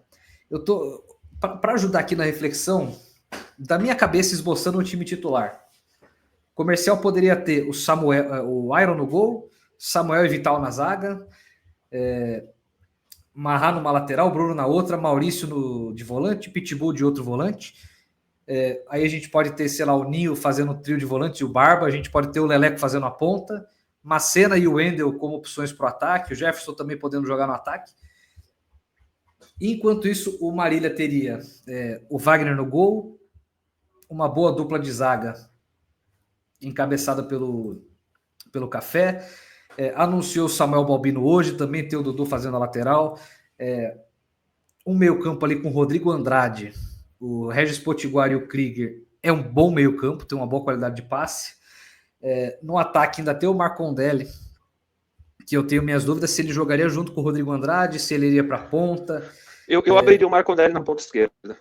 Eu também acho que eu abriria ele na ponta. Junto com o Rodrigo Andrade. Aí o ataque vai depender da vontade do professor, porque pode ter o Ed, pode ter o Brinquedo. Eu espero que o Brinquedo seja titular da 3. Tecnicamente, não. Mas a 3 merece um Brinquedo titular. Qual desses que tem o melhor time hoje? Eu acho que é o Comercial. depois dessas duas últimas ondas de anúncios de Comercial e Marília. Eu acho que o Comercial é o segundo colocado no grid de largada. Eu concordo. Eu acho que o Comercial tem o que o Marília pode ter, mas que não demonstrou nos últimos anos, que é desequilibrar. Eu acho que o ponto de desequilíbrio para o Marília, Marcondelli e Rodrigo Andrade. O Marcondelli, a gente sabe o potencial que ele tem, mas ele não demonstrou no Prudente. Eu falo, a passagem do Marcondelli no Prudente foi muito abaixo do que eu esperava. Qualquer um muito abaixo do que... Acho que até ele, né? Com certeza. E o Rodrigo Andrade, ele é um cara que... Ele uma engrenagem importante, mas não é o cara que decide.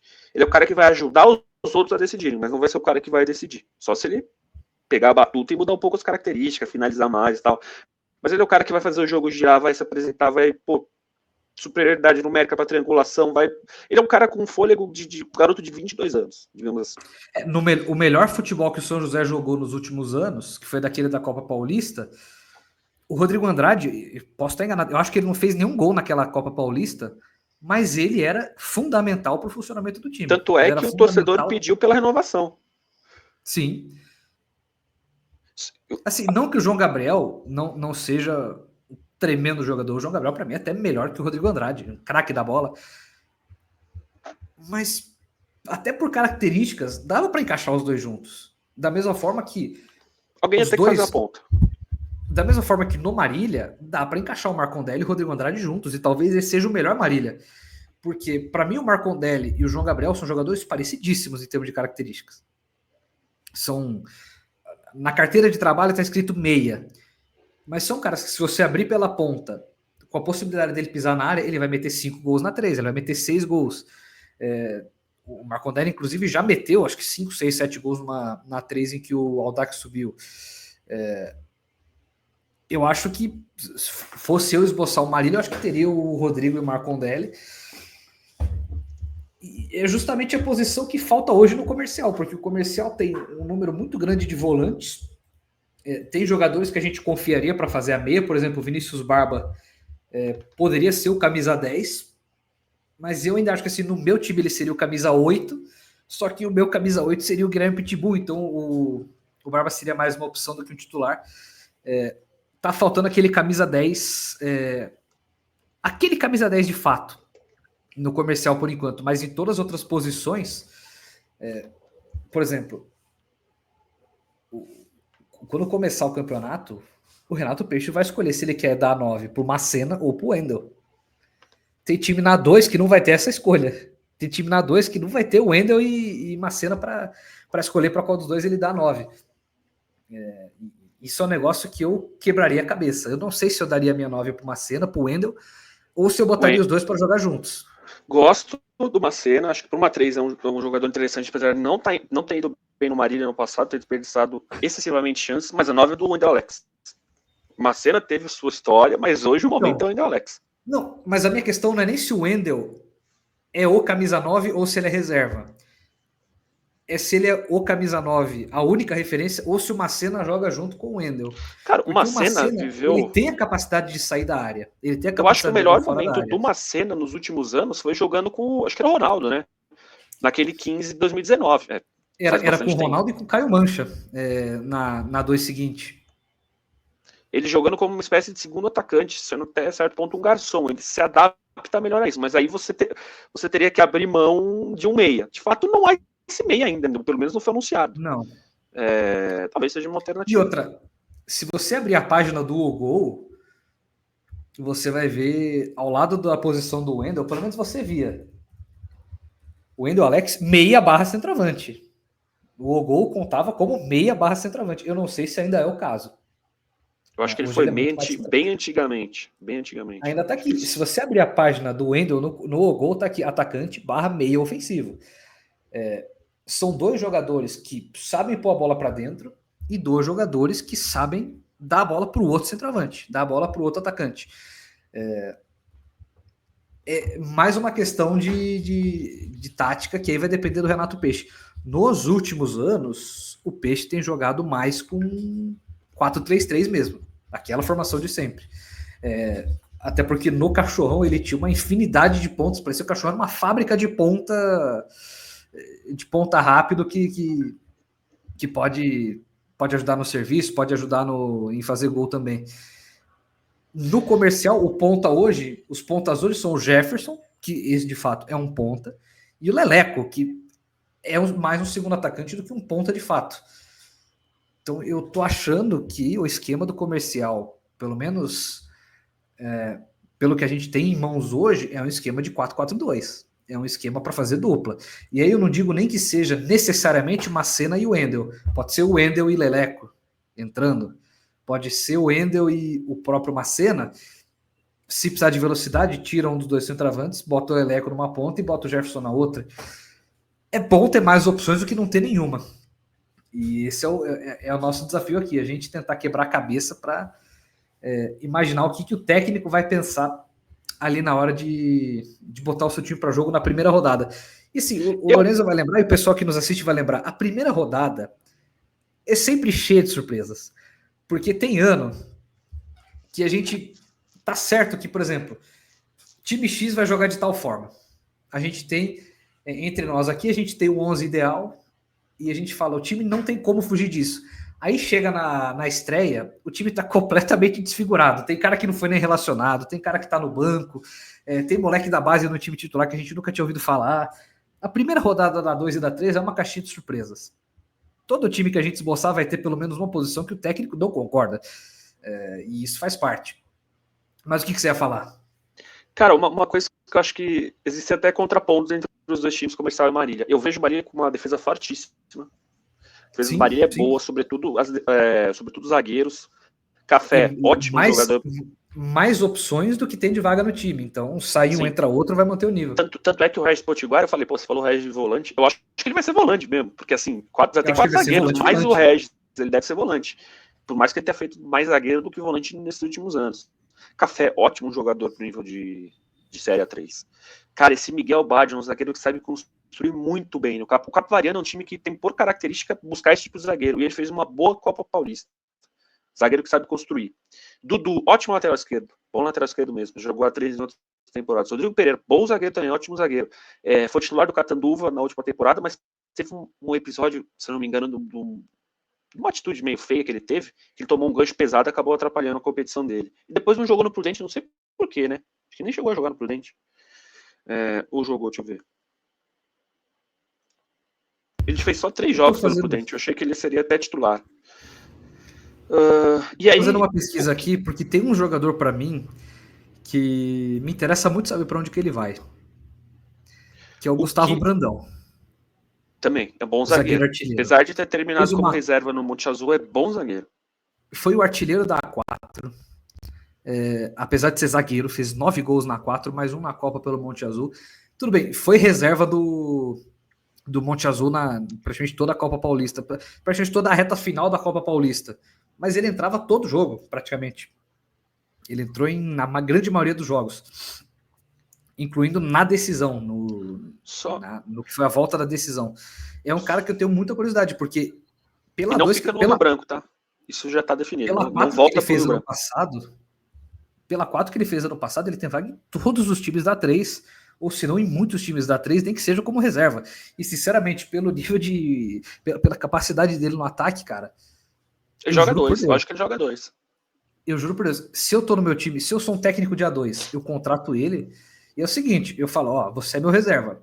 Se meu zagueiro machucar, você entra. Se eu precisar de bola na área, você é o meu atacante. E isso é um negócio que eu acho que é um pouco... É uma pequena maluquice, mas eu acho que às vezes os técnicos tinham que fazer mais isso.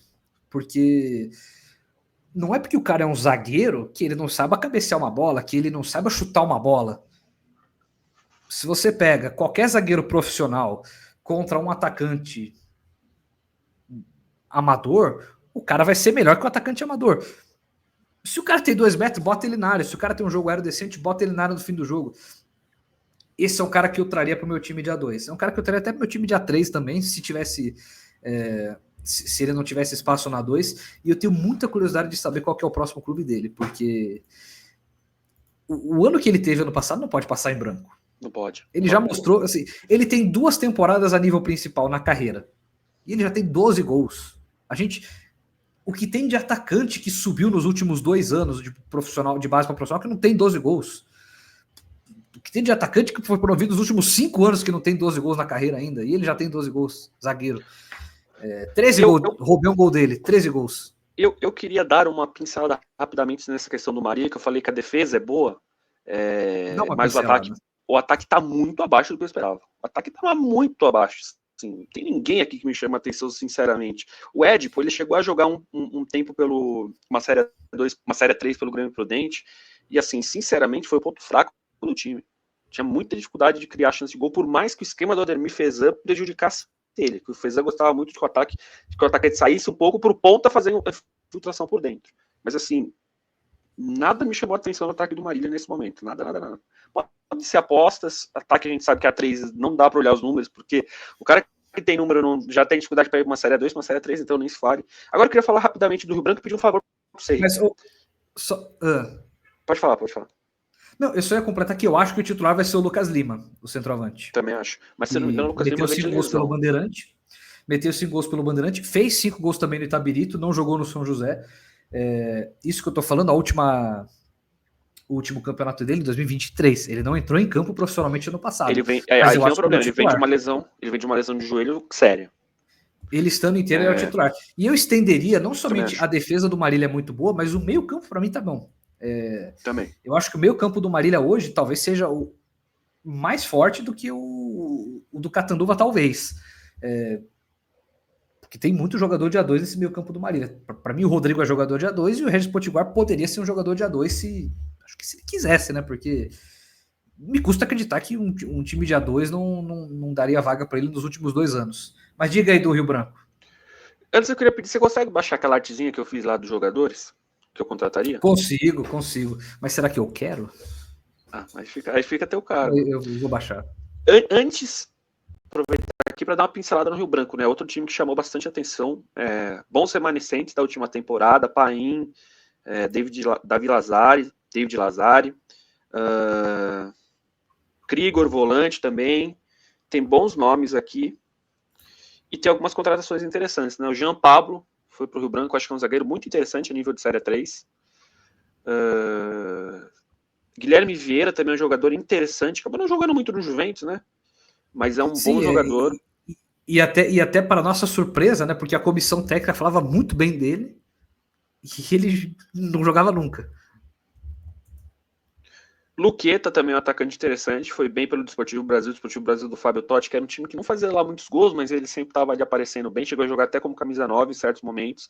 Acho que tem boas contratações nesse Rio Branco, é um time que não sei se está no patamar de candidato ao acesso, mas se encaixar dá para subir. E a Série 3 é um torneio, a Série 2 é um torneio que o encaixe pesa, mas se você tem um time muito fora da curva, como foi Ponte, Novo Horizontino, São Bernardo, Água Santa, o encaixe não é o suficiente. Na Série 3 encaixou, sobe. Todos os times que encaixaram nas últimas Série 3, Votuporanguense, Comercial, São José, Capivariano, todos eles subiram. Então a Série 3, quando encaixa, é difícil. É difícil não subir. Isso historicamente na 3, isso vale para os últimos 20 anos, porque é impressionante. Tem time... O maior exemplo aqui, Lones, aproveitando a sua camisa, o Juventus de 2015 subiu com o centroavante que estava há 3 anos parado, que era o Gil. Encaixe, velho, encaixe. Você coloca a artezinha? Eu tô colocando aqui. Pra gente até fechar o programa, né? Esse é o trabalho da vida do Lorenzo nos últimos 2 meses, hein? Cara, eu vou te falar que eu assim, vasculhei os elencos. Eu tinha começado primeiro a montar um banco de dados com todos os jogadores Série 2 e Série 3 que a gente viu, dividir nós. Esse aqui é 5 estrelas, esse é 4, esse é 3, todos que eu gostei. Assim, que eu gostei não ia colocar na lista. Mas deu uma parada porque realmente isso dá um trabalho desgraçado. Aí eu só montei esse elenco aqui. Cara, goleiros. Confesso que goleiros é uma das posições menos difíceis, mas mais importantes. Por sorte, nos últimos anos, o futebol brasileiro tem revelado bons goleiros. E aqui o meu titular seria o Felipe Garça, sem dúvidas. Vem de um campeonato muito bom pelo Marília, na Série 3. O meu seria o William. Então, cara, eu acho que é uma ideia interessante ter 2 ótimos goleiros. O William, eu acho que ele não vem de tanto destaque recente como o Garça, mas é um jogador que poderia ganhar nos treinos a vaga. Sem dúvida, acho um bom goleiro também. A passagem dele no Taubaté em 20, 21, não me lembro. Foi muito boa. Foi 2020. E vamos sempre lembrar. O cara vai pro tal time para ser banco. Cara, na 2, vamos supor que o meu titular seja o Felipe Garça.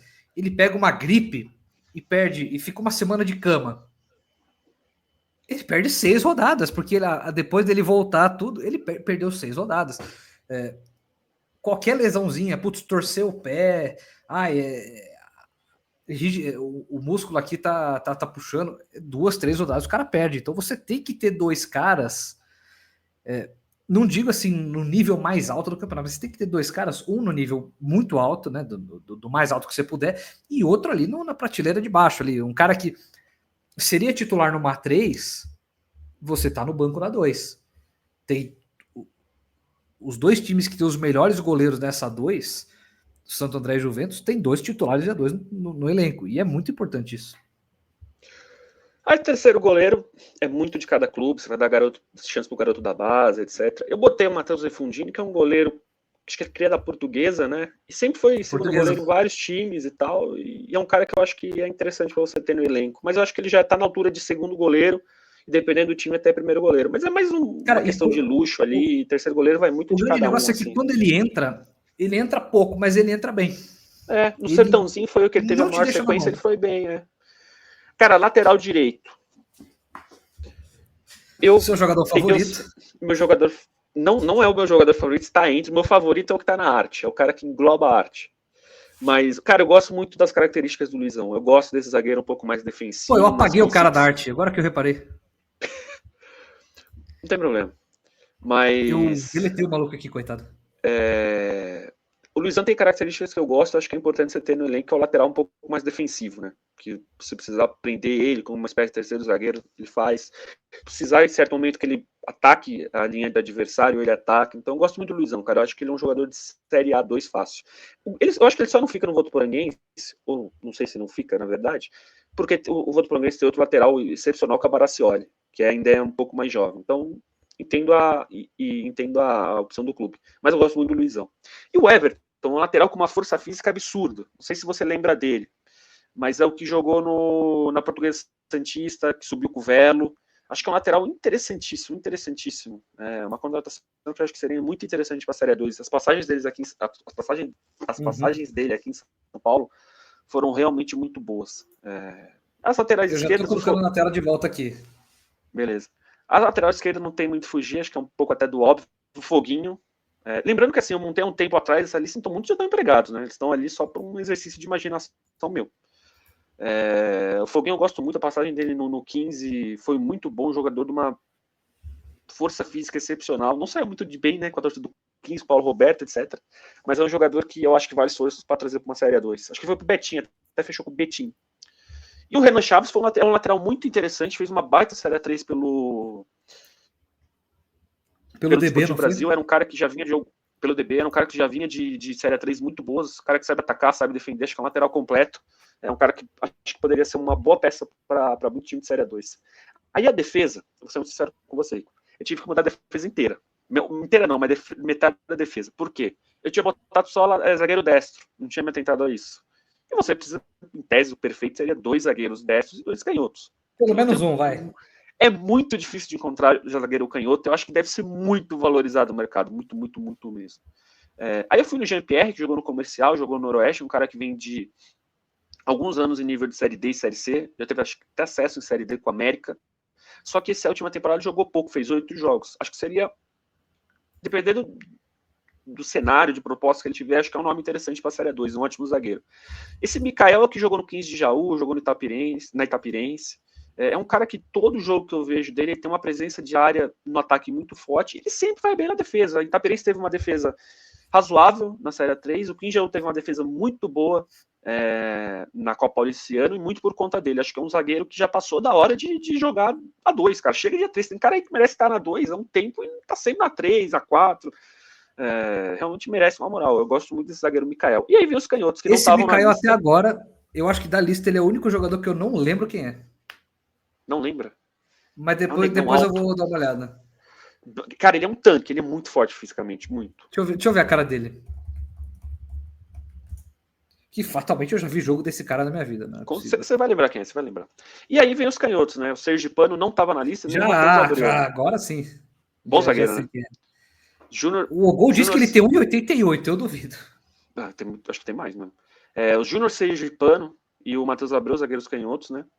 O Matheus Abreu teve algumas falhas do São José, mas eu acho que o todo da passagem dele, sobretudo a Série 3, foi muito boa. Gosto bastante dele. Acho que é um zagueiro técnico, que qualifica muito a saída de jogo. Precisar de fazer uns 3 zagueiros, ele faz o lado esquerdo, já jogou até de lateral esquerdo, eu gosto muito. O Sergipano é o cara que você vai ver, jogou no Comercial, foi rebaixado. O time do Comercial era horrível, com todo respeito. Era o único que se salvava e até o torcedor do Comercial sabe disso. Então é um bom zagueiro de Série 2, vai ajudar bastante o Grêmio Prudente. Aí, volantes. Tem 2 caras aí que são consolidados, eu diria, que é o Pitbull. Não entendo porque o Pitbull não teve uma nova chance em A2 em outro time sem ser Comercial. Gosto muito dele. Cara, eu acho que ele escolheu ir pro Comercial, porque não é possível que ele não teve proposta de A2. Então, não é possível, não faz sentido. Assim, tipo, não faz sentido. O Michael Lucas é um cara que passou no Juventus, e dos últimos volantes que o Juventus teve nos últimos anos, é um cara que eu gostei muito. Gostei muito da passagem dele pelo Juventus, vendo ao vivo, um cara que tem tranquilidade para parar a bola no pé, olhar, distribuir, girar o jogo, dar o passe de primeira. É um cara muito bom. E jogou bem no Linense também. Jogou bem no Linense. Muita qualidade de passe. E o Derek foi anunciado hoje pelo Votuporanguense. Baita contratação. O Votuporanguense é um time que sabe fazer mercado. E é um cara... Todo time tem que ter um cara raçudo, um cara alucinado, que dá vida dentro do campo. O Derek é isso. Muito por conta da ótima campanha que o São Bernardo fez na Série 3, é por conta dele. Por mais que você não tenha números, assim, você vê, não tem grandes números, mas é o cara que dentro de campo, assim, é uma combatividade, o tempo inteiro intensidade, é um cara diferente, um cara que merece realmente, baita contratação do Votuporanguense, e merecia um time bom de Série 2, sinceramente. Aí esse vem uma aposta, eu diria que é a grande aposta dos volantes, que é o Kailan. Os jogos que eu vi dele no Rio Branco foram jogos muito bons. Inclusive, cara, não sei se tá confirmado, mas ele fechou com um time, digamos, com uma expressão bem pequena para jogar esse primeiro semestre. Fechou com Dimensão Capela. Não, fechou com Penedense. Com todo respeito aos times de Série A2 que querem uma aposta, eu acho que ele está no nível de aposta. É um cara para se ficar de olho, porque eu achei que ele foi muito bem no Rio Branco esse ano. Jogador também de uma intensidade boa. E aí vem os meias. Meu querido, eu já falei aqui, cara, em 4 anos cobrindo Série A2, Série 3, Série 4, ninguém tem a técnica do Gabriel Chagas. Eu ainda não vi, sinceramente. Ninguém de 23 anos ou menos, 24 anos ou menos. Não entendo por que ele não teve chance de Série A2 ainda. Achei ele muito bom jogador. Eu até fui ver, cara, se eu tava hypando muito ele, eu fui ver os highlights dele nas últimas passagens, né? Cara, cada vez mais eu tenho certeza, o cara, conduz com as 2 pernas, cruza com as 2 pernas, chuta com as 2 pernas. Não dá, o cara é ambidestro, categoria, cobrador, cara, esse negócio de conduzir com as 2 pernas, para mim é um diferencial tão grande, porque a gente vê jogadores do mais alto nível de futebol mundial que não conseguem conduzir com a perna ruim, sabe? E nisso, cara, assim, perdoe a blasfêmia, o Cristiano Ronaldo evita conduzir com a esquerda, o Messi evita conduzir com a direita, o Ronaldo Fenômeno evitava conduzir com a esquerda. Isso é um diferencial muito... A gente conta nos dedos, sabe? Quantos jogadores são de fato ambidestros no mundo, sabe? No futebol mundial hoje. Isso não é nenhuma crítica a esses 3 camaradas que eu falei, que talvez sejam os 3 melhores jogadores que eu vi na minha vida. Mas ambidestro, o cara que bate com as 2 pernas. E geralmente não são os craques, né? Eu lembro o Hernanes, é um cara ambidestro. Lembra aquele italiano Giovinco, aquele desse tamanhozinho? Lembro, baixinho. Ambidestro, batia falta com as 2 pernas. Conduzir com as 2 pernas é um diferencial. E, assim, no meio de A2, A3, A4, etc., conduzir a bola muito bem já é um diferencial. E é um negócio que meu avô falava, meu pai fala, cara, para você ver se um cara é craque, você não precisa fazer muita coisa. Você dá a bola para ele, pede para ele conduzir para frente. Porque o cara que tem intimidade com a redonda, ele vai fazer isso como se ele estivesse pondo uma meia. Uma facilidade que eu escovo os dentes, ele conduz a bola com as 2 pernas. Gabriel Chagas, gosto muito, sou fã. Esse sim, eu posso dizer que é o meu jogador favorito, tá? Torço muito para que alguém de A2 contrate ele, independentemente do time. Cara, o Lion... O Lion, ele jogou a última Série 2 pelo Linense, eu gostei muito do que eu vi, cara. Um jogador com uma mobilidade legal, sabe conduzir a bola, girar o jogo, tem lançamento, tem enfiada de bola. Sim. Acho que foi um dos pontos fortes do Linense e uma baita achada do Wagner Silva, diretor da época, né? E o Pedro Demarque é mais um que, cara, entra a Série 3, sai a Série 3, ele joga a Série 3, ele vai bem na Série 3, por que não joga a Série 2? Não entendo, cara. Ele tem um nível técnico absurdo, assim. A última 2 que ele jogou, acho que ele nem teve tanta minutagem, foi pelo Taubaté, se eu não me engano. Gosto muito, cara. Sou fã. Faz meia. Tanto o Chagas quanto ele podem ser segundos volantes. Segundo volante. Enfim. Mas eu gosto mais deles como meia. E eu gosto dessa trinca do meio campo, que você não tem necessariamente um meia-meia armador que não vai ajudar na marcação. Tanto o Chagas quanto o Demarque, o Pedrinho, eles podem ajudar bastante na marcação. E eu particularmente gosto disso. Eu, assim, na minha lista, o Demarque estaria na parte de volantes. Para mim, o Demarque é 8 da melhor qualidade. Eu acho que ele seria uma trinca interessante, ó. Minha trinca interessante seria Maicon Lucas, Demarque... Pitbull e Pedro. Mais 4? 2? Vou falar aqui, até agora, o meu time seria William, Luizão, Foguinho, Sergipano e acho que o Jean-Pierre. Se bem que eu botaria ele com o Abreu junto, mas Jean-Pierre e Sergipano, Pitbull, Maicon, Demarque, e para mim o Chagas estaria mais à frente ainda. É uma forma, dá para fazer aquele 2 meias ali mais claro, tá quase 3 meias, né? Enfim, N possibilidades ali. Eu gosto do Demarque um pouco mais de liberdade, assim, mas é de fato uma formação interessante. Cara, pontas. Acho que 2 aí são meio óbvios, né? O Cadu Baroni e o Thiaguinho. O Thiaguinho jogou muita bola no Taubaté e o Cadu Baroni é o cara que vem para 2, tem aquele jeito peculiar dele e sempre entrega boas coisas. Acho que é um jogador muito interessante. E aí vem as 2 apostas. Que uma é muita aposta e o outro eu acho que é um jogador que logo vai alcançar um voo absurdo, que eu acho que ele é realmente outro nível. O primeiro, que eu acho que vai alcançar um nível absurdo, é o Rafael Lucas, que para mim é o novo Serafim. Força física absurda, tem condução de bola, tem o drible, ótimo jogador, jogou nos Cabras acho que 2 temporadas. Gosto demais dele, demais. Eu começaria, seria uma das minhas primeiras contratações se fosse montar um time de A2. Acho muito bom. E é uma posição que está escassa. Ele é tão forte fisicamente que ele faz camisa 9 também. Gosto muito. E o Alan Leite, acho que é a grande aposta. Desse time, eu diria que as grandes apostas são o Kailan e o Alan Leite. Porque o Alan Leite fez 27 jogos esse ano por Taquaritinga e Sertãozinho, não marcou gol. Só que assim, quem viu ele na Copa Paulista pelo Taquaritinga viu que tudo que caía no pé dele saiu alguma coisa. Saiu uma jogada, teve bola na trave, defesas do goleiro, etc. Eu acho que ponta é uma posição que te dá espaço para uma certa aposta. Eu acho que o Alan Leite é uma das apostas mais, assim, que eu botaria mais confiança de que dariam certo. Gosto muito dele, acho que vai despontar, pode não ser na próxima temporada, pode ser na outra, mas eu acho um jogador muito bom. Ele jogou muito bem nos 2 jogos contra o Juventus nas oitavas da Copa Paulista, no campeonato inteiro. Muito bem. Assim, e já tem o time que apostou nele, hein? Quem? O Sertãozinho, ele vai jogar 3 pelo Sertãozinho. Mas eu acho que talvez ele já tenha contrato com o Sertãozinho. Já tivesse. Bom, o fato é que ele vai jogar pelo Sertãozinho. Exatamente. Ele estava emprestado ele estava emprestado pro Taquaritinga e ele vai ficar no Sertãozinho. Até porque o Marcelo Marelli, que era o treinador do Taquaritinga, que extraiu o melhor dele, foi pro Sertãozinho. Então, acho que era não vai deixar marcada, né? E centroavantes, assim, eu confesso que eu procurei, mas assim, Série A2, centroavante é uma posição que você precisa botar uma grana. Precisa. Sim. Centroavante é o cara que faz, na 2 ele faz a diferença. Tem feito nos últimos anos. Cara, e tem um negócio, um fator que a gente não pode deixar passar em branco. A gente fala, os caras que já provaram que sabem fazer gol na 2 são muito poucos. A gente conta nos dedos, talvez, das 2 mãos. Um deles aposentou, que é o Bruno Moraes. Então é uma opção a menos. O Bruno Moraes aposentou 5 anos antes do que todo mundo imaginava. Então, nesse mercado, nessa disputa, já é um cara a menos. E o Bambam é muito bom de bola, cara. O Bambam é um cara que, assim, se eu assumisse um clube, ele ia receber uma das primeiras ligações. Assim, eu ia ligar para minha esposa e ia avisar, olha, eu tô assumindo tal time. A segunda ligação ia ser o Bambam. Bambam, tem muito o que falar, né? E o Calil é aquele que jogou na Portuguesa Santista logo na nossa primeira cobertura, né? 2020. Ele foi muito bem. É um cara que tá há anos na Coreia, 2-3 temporadas na Coreia. E segundo gol, não tem jogado muito, mas... Só uma breve informação. O contrato do Alan Leite é até maio do ano que vem só. Não é muito longo, não.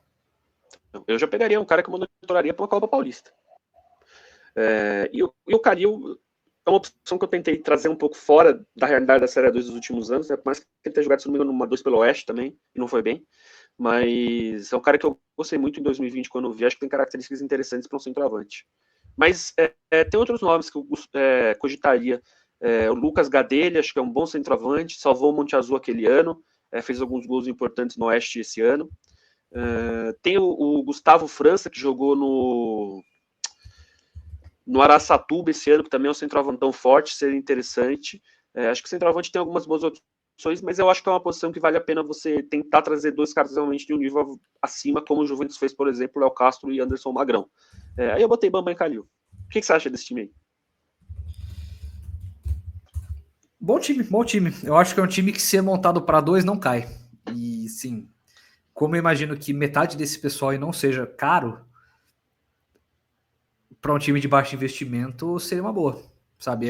Eu pensei justamente se a gente nesse chega, ponto, assim, um time com orçamento 12º, 13º, talvez um pouco acima. Times que a gente imagina que não estarão esbanjando dinheiro ano que vem. Capivariano, Briosa, Oeste, talvez o Taubaté, que a gente absolutamente não sabe nada do Taubaté além da comissão técnica. 4 times que a gente imagina que não estarão esbanjando dinheiro. Se a gente chega 15 de janeiro, esse é o elenco da Briosa, eu tô satisfeito. Também. Nossa, se montar esse elenco, eu não estaria não só satisfeito, como esperançoso de um bom campeonato. A gente teria que falar, olha, não é o time mais parrudo, não é o time mais... não é o time que tem mais conquistas ao longo da carreira, até porque muitos são novos, mas dá para montar um 11 bem qualificado, com algumas opções. E são jogadores, a maioria passou por aqui não tem tanto tempo, e a maioria, quando teve a chance, foi bem. Eu acho que muitos desses caras têm um ponto em comum, sabe? Matheus Efundini no gol, até o próprio Pedro Demarque, o Pedrinho, o Thiaguinho, Thiaguinho ele teve sua chance como titular, o Maicon Lucas um pouco, o próprio Abreu, são jogadores para mim tiveram menos chance do que mereciam ter tido até agora numa 2. Isso para os caras que já jogaram a 2 daqui. Então eu acho que não seria um time muito caro, mas seria um time eficiente. Quantas pessoas tem nessa lista? 3, 5, 7, 11, 15, 16, 18, 19, 21, 22, 23, 24. Tem 24 aí. Eu vou te falar. Eu tiraria, uns 2 jogadores dessa lista. Sei lá. Eu tiraria o Kailan e... Nossa.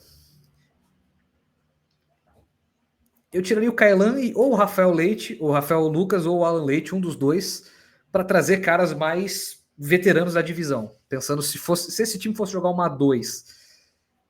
E aí eu tentaria trazer um cara daquele nível, trazer um Léo Castro para o ataque, trazer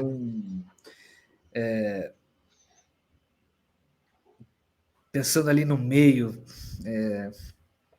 trazer um cara como o meu jogador favorito, Braga, trazer um cara como o Marzagão, trazer um cara como, pensando num camisa 10, um cara como o Thiago Primão, que, é o Vitor Braga, antes do Vitor Braga.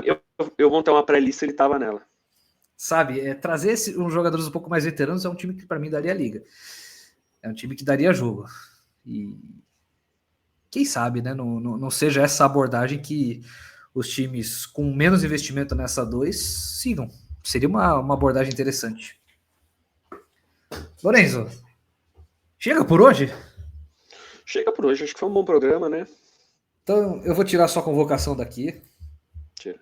Eu vou tirar sua convocação e vou te agradecer pela companhia. Antes de você dar o seu boa noite, eu vou novamente pedir aos nossos telenautas, inscreva-se aqui no nosso canal, siga a gente em todas as redes sociais, deixe o like aqui nessa transmissão, se você está vendo na hora, se você está vendo depois, deixa o like aqui, a gente agradece muito. Falta o quê? 2 meses para começar a 2, a 3 e a 4, então a gente já caminha ali para uma pré-temporada mais aquecida. Vamos ainda combinar com vocês como vai ser o nosso break de fim de ano, porque cada ano que passa parece que a 2 começa mais perto do Natal, do Ano Novo. E a gente também gosta de falar um pouquinho de copinha, então vamos ver como é que a gente faz o nosso break desse ano. O fato é que quinta-feira que vem estamos aqui de novo com mais um programa, com as novidades que o mercado nos trouxe. Lorenzo, muito obrigado pela companhia. E agora sim pode deixar a sua despedida. Sempre um prazer estar por aqui. E a minha despedida vai ser uma grande semana a todos. Segunda-feira, lançamento da Copinha, né? O pessoal do interior sempre fica, pô, quem vai jogar aqui? Quem vai jogar aqui na cidade, no estádio e tal? Segunda-feira vocês vão saber. Pois é, e também que cidade que vai receber a Copinha, né? Porque também sempre é algo a se ver. Rapaziada, muito obrigado pela companhia. Quinta que vem estaremos muito provavelmente ao vivo de novo. Hoje foi excepcionalmente gravado. Mas comenta aqui, deixa o like, etc, etc. Viva todo mundo. Lorenzo, muito obrigado pela companhia. Um abraço a todos e até quinta que vem.